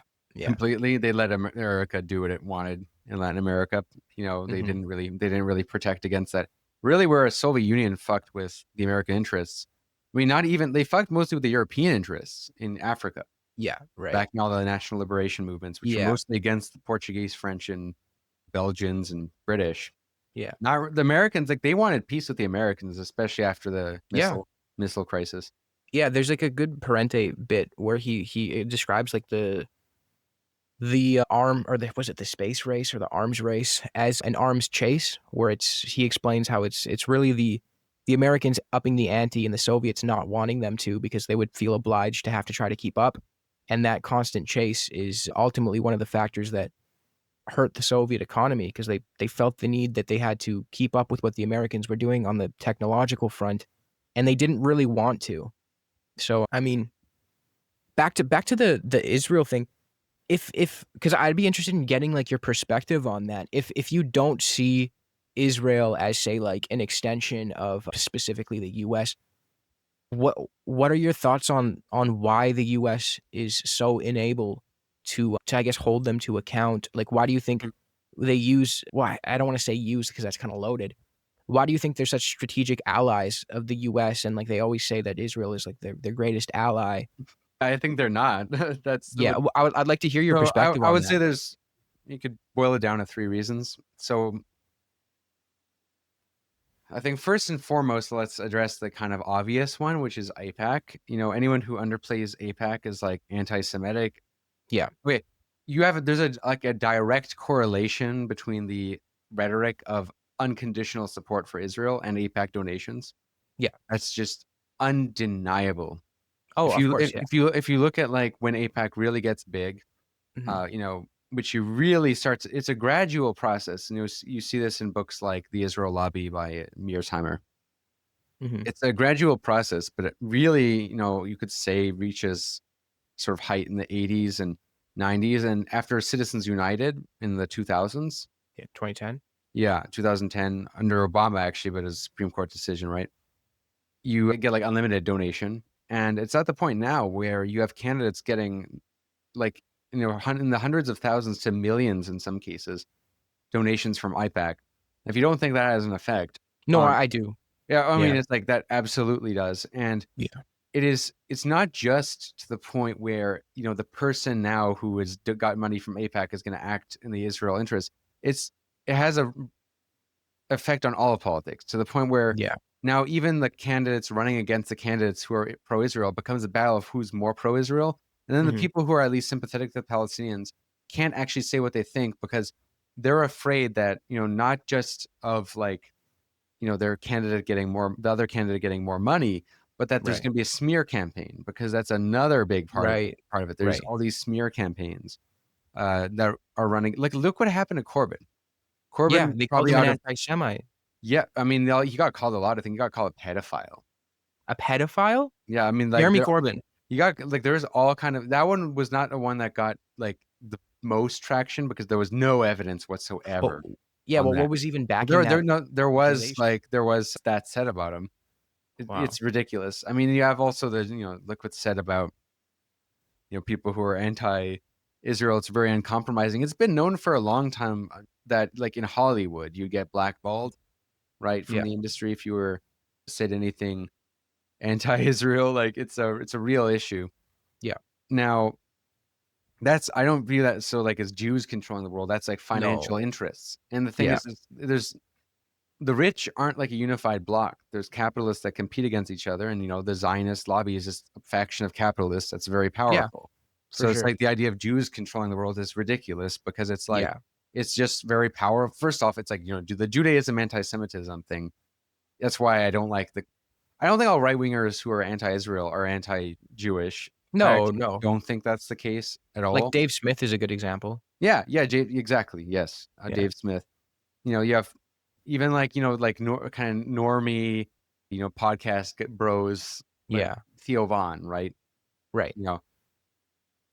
However, yeah, the thing about the anti-Semitic thing is because it's easy. It's a fool's sort of like narrative, like you see like Yeah. Jewish billionaires and the Jewish, But even though, you know, there are plenty of, as we know, and Jewish people who don't support any of that shit. Of course. And Yeah. at the beginning, it was very hard to get actually even the majority of Jews to support Zionism. Yeah. It was very hard to get the majority of Jews to support that. Yeah. It's just like a very, you know, particular ideology that's colonialist, and, you know, that's like from all the founders have said that they make no mistake. I wish the Zionists of today were more honest about what it was. Yeah, like Herzl called it something colonial. Ben-Gurion Jabotinsky called too. it. Yeah, Ben-Gurion, he didn't want to turn it into a Levantine state, Palestine. And even like Avi Shlaim, he's not a Zionist, but he's an Arab Jew from Iraq. And he even said that when he would speak to his mother about Zionism back like in the early phases of the state of Israel, after the establishment of it, she would say that Zionism is an Ashkenazi thing. Like it wasn't something that the Mizrahi believed in because it was so deeply entrenched in colonialism. Right. And, like, And let's not even talk about all the insane racism in Israel itself, like throughout its history. Like, you know, not just the kind of Mizrahi Ashkenazi distinction, which like still exists to this day in terms of that kind of racism. I mean, it's still like kind of weird that I've heard this from, you know, Jewish friends of mine, that this is actually a colloquialism, that like, you know, Ashkenaz, like that the Mizrahi Jews are just like stupider. Like it's like a kind of joke that's sometimes casually made, you know, which I think is, you know, not like the person saying this isn't endorsing that, but that like this is kind of Ashkenazi thing, and that some Mizrahis actually internalize it. Yeah, that's what Shlaim said in his book. He internalized it, and it actually even led him to support Menachem Begin, who was like, you know, far right Arab hater, as opposed to the Ashkenazi labor establishment, because he perceived them as being condescending and like anti-Mizrahi and like serving the interests of the Ashkenazis, which is true, which is what they did. It pushed him into literally supporting an openly racist far right guy. So I mean, right, yeah, it's like it's white Europeans ultimately, like, you know, just going and colonizing the area. Like the idea of, that's why I think, like, you know, you can say like Jewish supremacy. Yeah, like I mean, Norm Finkelstein says, I mean, it sounds loaded because it sounds like, oh, it's anti, but no, it is like, you know, not every white person's a white supremacist, not every black person's a black supremacist. Like, give me a break. Like, but yeah, there, you know, not every Jew is a Jewish supremacist. But come on, it should be fine to say that there are Jewish supremacists, and it is like it is a thing. That's kind of what that Zionist ideology was built on. And I mean, of course, not all of the people who migrated were going off that, but like, you know, I mean, like with the racism, there's a whole Ethiopian case, right, of all the Ethiopian Jews who basically got sterilized. Holy man. And the Yemenite children affair with like the Jews from Yemen who got their like kids abducted, and they were like doing like medical tests on them and weird experimental stuff. The other runs deep. Like everyone I've seen who like gets into the rabbit hole, it's so fascinating to see the reactions, because, you know, like it's just not stuff the mainstream narrative teaches. But to get back to the question you were asking about, like why America supports, so, you know, AIPAC's the biggest thing. Ultimately, the rise of corporate influence in general in America is something that nobody denies, but for some reason, like AIPAC, they won't make that connection, because like there's obviously a connection between corporate interests and corporate policy. Right. You know, like that's clear. Now, with the influence of money in politics, that also means interests of Zionist money in politics is going to have its effect. The other factor of why America supports Israel is, you know, the rise of right-wing evangelicalism, which is also a kind of modern thing that takes off largely under Reagan. Reagan actually plays into it a little bit, even though in his policies, he did a lot of things that were very unpopular with the evangelical community. Like, for example, you know, he appointed the first Black Supreme Court justice, ultimately didn't do what he kind of promised he would do, which is, you know, desecularize education. Right. Which a lot of, you know, that community supported him for. But you do have like this rise of crazy evangelicals, you know, that finds their way in politics. I mean, you got like total basket cases that would have been unthinkable 20 years prior, like in the 2000s, you know, 2010s, like Mike Huckabee, Bachman, you know, even like the people still there, like Ted Cruz, Rubio, Lindsey Graham. These are like people who believe really zany shit. Yeah, well, like isn't Kufi like the biggest Israel lobby in America? Or is it? I think it's bigger than AIPAC. No. I don't think so, but they're among the biggest. But I believe Yeah, because it's there's more Christian Zionists there's in AIPAC and there's America. well, there's J Street, which is like Yeah, kind of liberal Zionist, but yeah, honestly to the right of that. But yeah, yeah, you have quite a few lobbies. I mean, you have ones in Canada too, which Oh, yeah. they actually played a role as well. Pierre Yeah. Trudeau recognized a Palestinian state. Really. Yeah, believed in a Palestinian Yeah. state. He was also complicit in the fall of Allende. So I guess take one, lose one. Right. Yeah. I mean, well, Canada's complicit in quite a few bad things Yeah, America yeah, did, but not in everything. Not in everything. Not in the Iraq War. Yeah, But it's a good yeah, one. the Good one to be on the right side of. so like that Iraq War there. Okay, so like there is two instances in which American interests and Israeli interests converge. One is when the Soviet Union appears to be, falling out with Israel. Yeah. America strengthens its ties largely to counter the Soviet influence, which Soviet influence was growing, especially with the Arab states. Yeah. So it was a kind of, geopolitical battle. Hmm. And, you could say, oh, the Soviet Union supported the Arab states. It was on the good side. Okay, that was like pragmatic Yeah. sort of geopolitics because they also made Israel possible. Yeah. It's a creation. The formation of it. Yeah, and much of the Jewish migration also came from Russia. East Yeah. Europe, right? And so you have that, and then the big thing is the war on terror. So with the Yeah. war on terror, ultimately, like for the sharing of intelligence with the Mossad and CIA, have a lot of shared interests in combating, Al Qaeda and these groups that are linked to 9/11, and also even before that, with countering Soviet influence with backing the Mujahideen and all that. Yeah. Israel is sort of like a block to kind of extend American influence and share intelligence. But then even within that, there's so much murky details about Israel and America actually not sharing intelligence and the Mossad spying on America. Yeah. Not sharing There's intel. the whole JFK stuff. Well, yeah, much before that, yeah, that's Yeah. they're not allowing them to get a nuke and stuff. But Yeah. even during the war on terror, there's a lot of instances in which the Mossad is not at all transparent with the CIA and this pisses off people in Washington. Hmm. But yeah, so you get that convergence, but that's no longer true in the sense that the war on terror was ultimately one kind of product of like this post-Soviet era and ultimately 9/11. Yeah. And you have much of that is stuff the Americans have tried to scale back from. They've tried to pull back from the Middle East for a long time. Yeah. For a long time, in the U.S. involvement in the Middle East have served American interest nothing other than arms sales. Yeah. For weapons manufacturers, because like Afghanistan was not beneficial to American interests. I think there was Iraq like was not. They did not even get the oil. in Iraq. Yeah. I think in Afghanistan there was a big there was like a waterway from like the Caspian Sea that a couple of American companies had like plenty a of bit of- corporate interest there. Like corporate. the Okay. poppy seed industry. The Yeah. opium. That's a huge other big Right. part of that.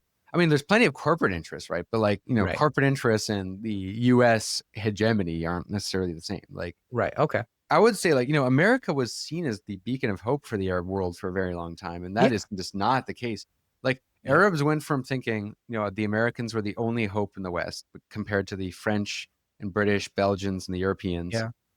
To now to like celebrate, like not saying all Arabs because that's not true, but like the Palestinians, this was a anti-Palestinian talking point for a while. The but, like, 9/11 thing. celebrating 9/11. I mean, that wouldn't have happened if it wasn't for Of course. America's And supporting the Israelis.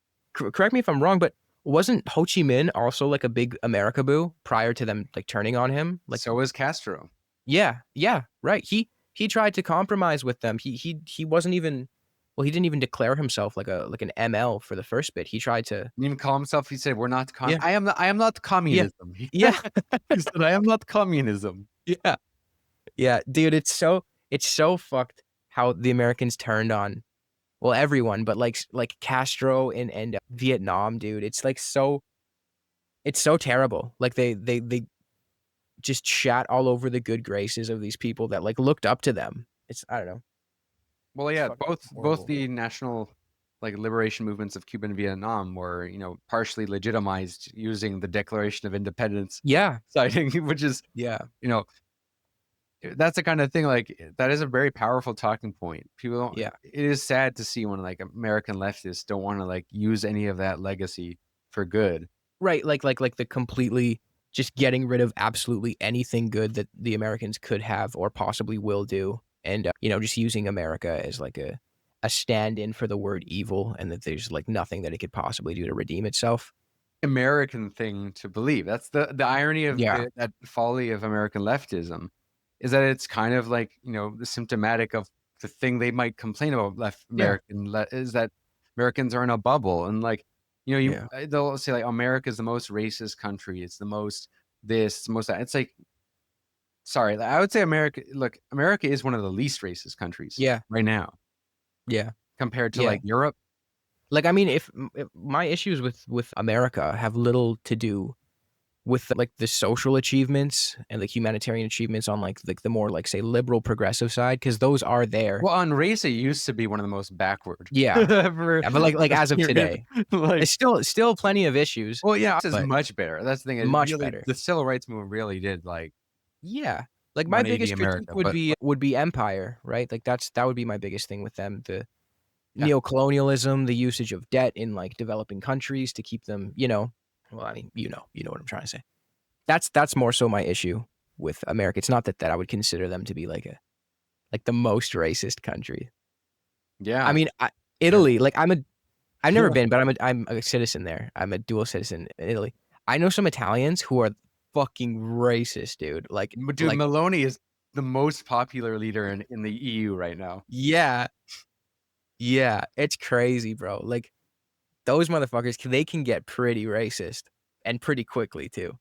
Dude, you know one thing I respect about Meloni, Hmm? okay, is she's so racist that she's at least like logical in her racism compared to Mary Le Pen, which is that, okay, we don't want any Africans and Arabs coming to Yeah. our country. So like, how do we make that happen? Oh, we're gonna help you build your. We're gonna help you build your country so you don't want to leave.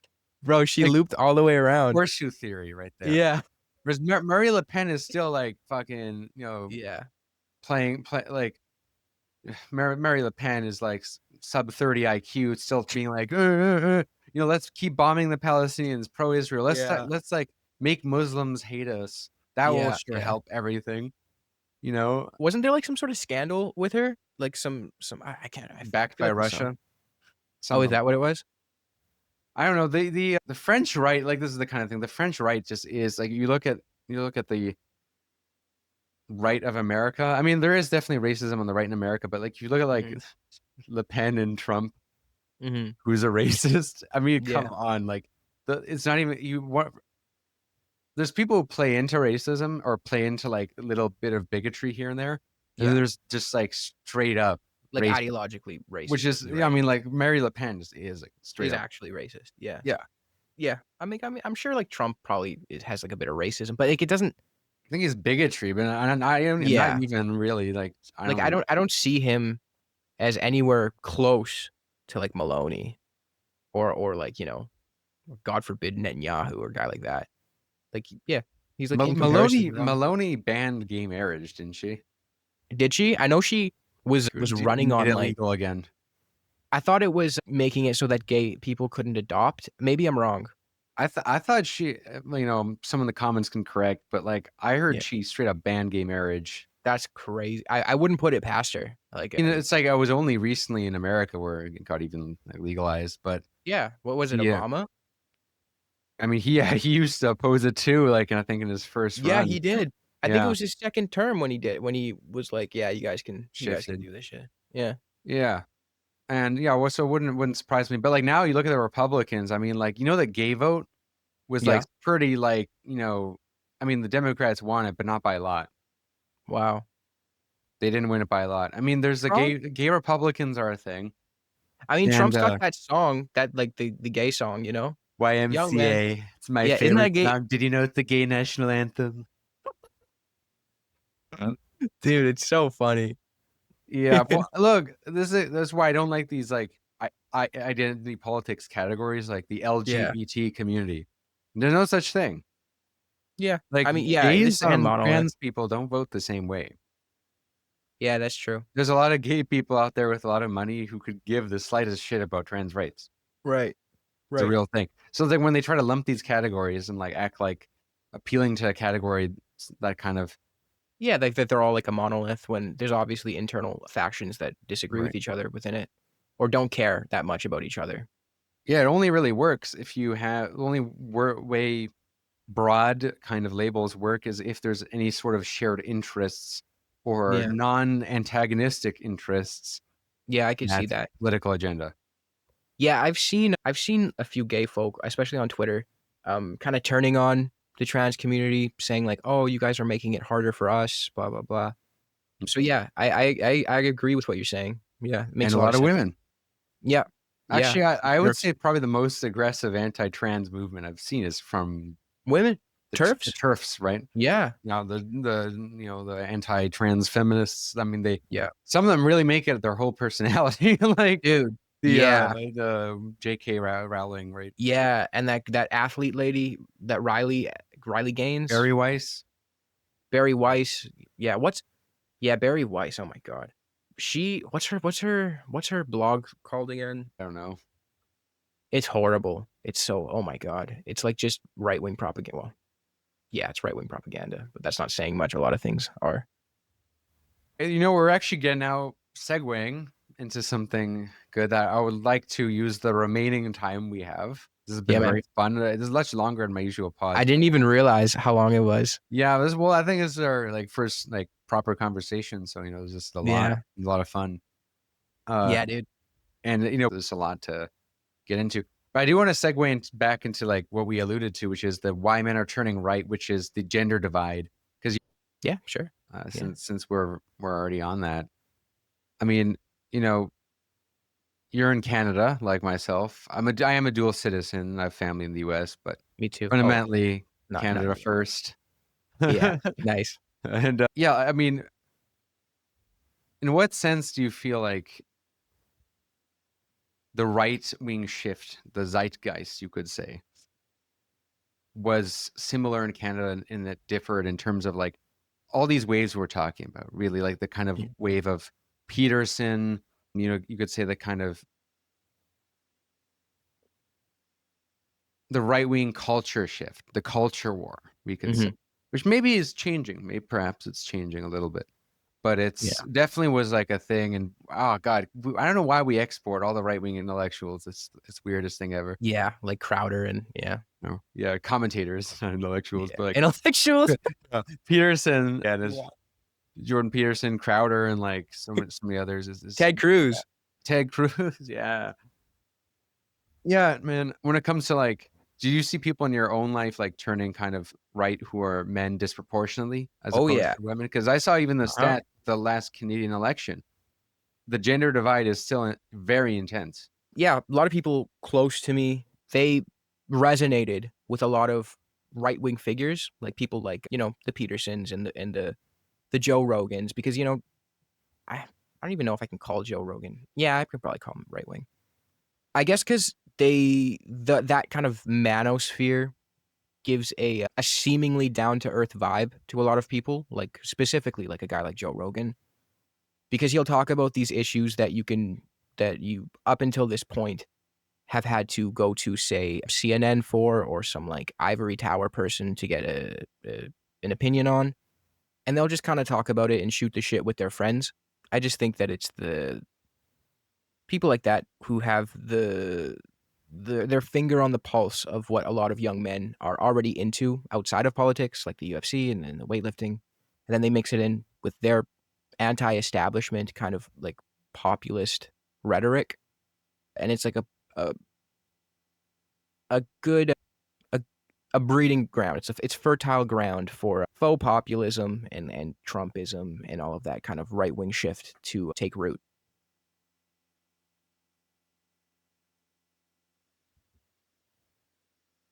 Yeah, the gender divide is difficult because I'm debating entering this like how I want to enter this can of worms. But I will say this, okay, so some context. Before I ever started YouTube, for my bachelor's thesis, my BA, I had wrote it on the so-called alt-right pipeline. Mm-hmm. And I did believe that there is like a pipeline of the alt-right pipeline. The thing is, though, is I argued that it wasn't so much like these creators are making people necessarily right-wing. It's that there's a demand for this. And the demand is what we should be looking at. And I think that a lot of what they were responding to and strawmanning was real. I just would very much back then, I did not see that as part of the left. Mm-hmm. I still think it is largely like kind of, you could say like liberal progressive religion, general liberal progressivism. But there's definitely like aspects of that stuff on the left that, we like to sometimes distance ourselves from. Yeah. Yeah. Okay. So like getting into that, ultimately I was like, okay, why don't I just make videos myself eventually, after COVID, seeing, that there wasn't a lot of people in this landscape, I thought, why not? Yeah. But, with the kind of a manosphere thing. So I think like we have to just be honest here. And I think Catherine Liu said it best when she was on my show is, if you know about Catherine Liu, communist grandma, she's very based. Okay. Good to know. I'll check her out. She was like, the left has failed men. Yeah. And, Well, that's very, very blunt. yeah. And I just think like, at least insofar in North America. Okay. But I think if you look at the gender divide, it seems to occur in other countries. Like it's occurring really intensely in South Korea. Oh, right. They got Yeah. that movement, that B4 or 4B movement. Yeah, which is I'll be honest, kind of like I understand it like sympathetically, I guess, but yeah, I do see it as kind of like the mirror of the incel movement a little bit. Like I don't know shit about it, so I'm not gonna. Yeah. Look, man, when you have one group of people who's like, there's incels and then there's like MGTOW, so like volcels, Yeah. voluntary celibate, and then you have like women and also being like, you know what, we're not gonna date men. Okay, like how is that gonna help? You just Yeah. like I a get kind it. of mirror. Yeah. But I get it. I do get it. Like when you see like this kind of shit coming out of men, it's not gonna, make you really enthusiastic about dating when you see like how many people like Andrew Tate. I get it. Yeah. But like the gender divide's bad in France too. I was looking at the stats in France. It's pretty rough too. Like the gender divide. It's I have a hypothesis I'll get to maybe about why I think that is. Because if it's cross-cultural, it means it's not just like the influencers. Yeah. But like, in terms of like the fact that you're doing what you do, okay? The fact that you right now making videos, kind of defending socialism and debunking like right-wing YouTube. And the fact that you said you like Peterson, Ben Shapiro, I mean, that tells us enough. Oh yeah, that you can get out of it for sure. That you can get out of it, but also that you would get in it in the first place suggests that this is not all these people are like sexist, sexless men who are irredeemable. And if you try to advocate for self-help from the left, you're pandering to the incels. I mean, Well, even when I was like a quote unquote fan of Shapiro or Peterson, I still was able to clock the vibes when I knew they were fucked up. So like when Peterson would say shit about like, oh, and people should only get married if they can procreate. I was like 17 and thinking that, well, that's fucking stupid. What if people are just like shooting blanks? They should probably still be able to get married.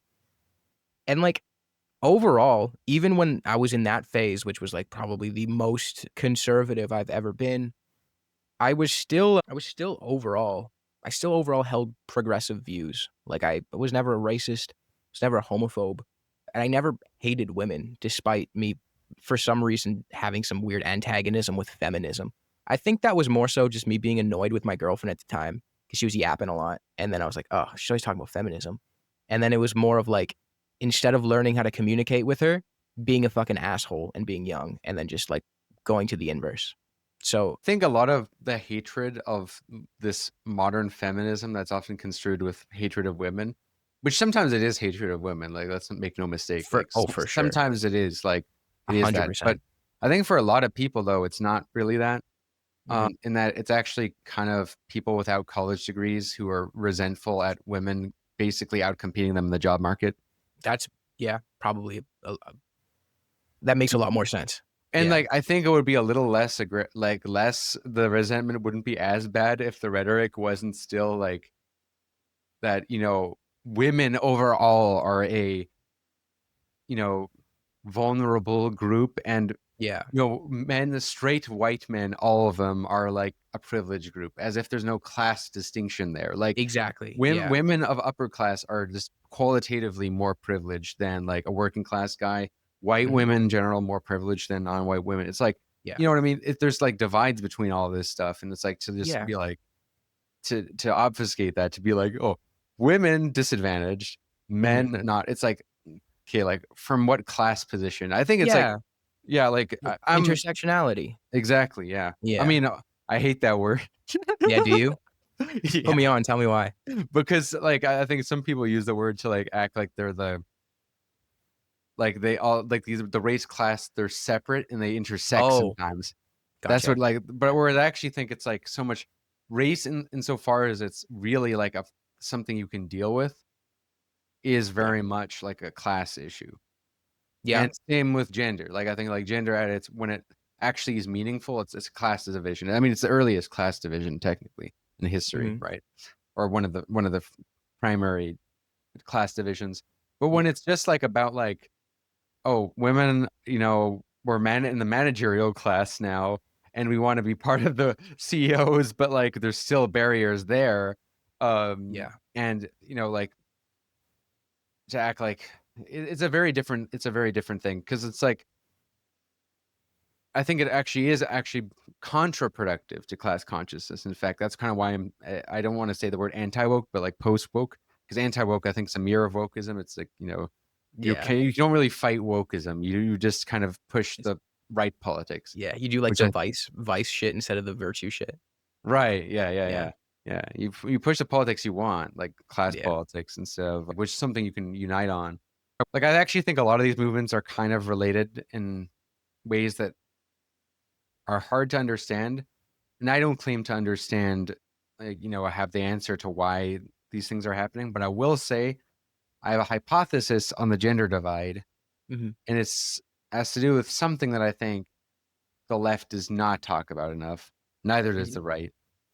But, especially the left, we want to act like this is just like people are watching Andrew Tate or something, or, these right-wing influencers are somehow corrupting the youth.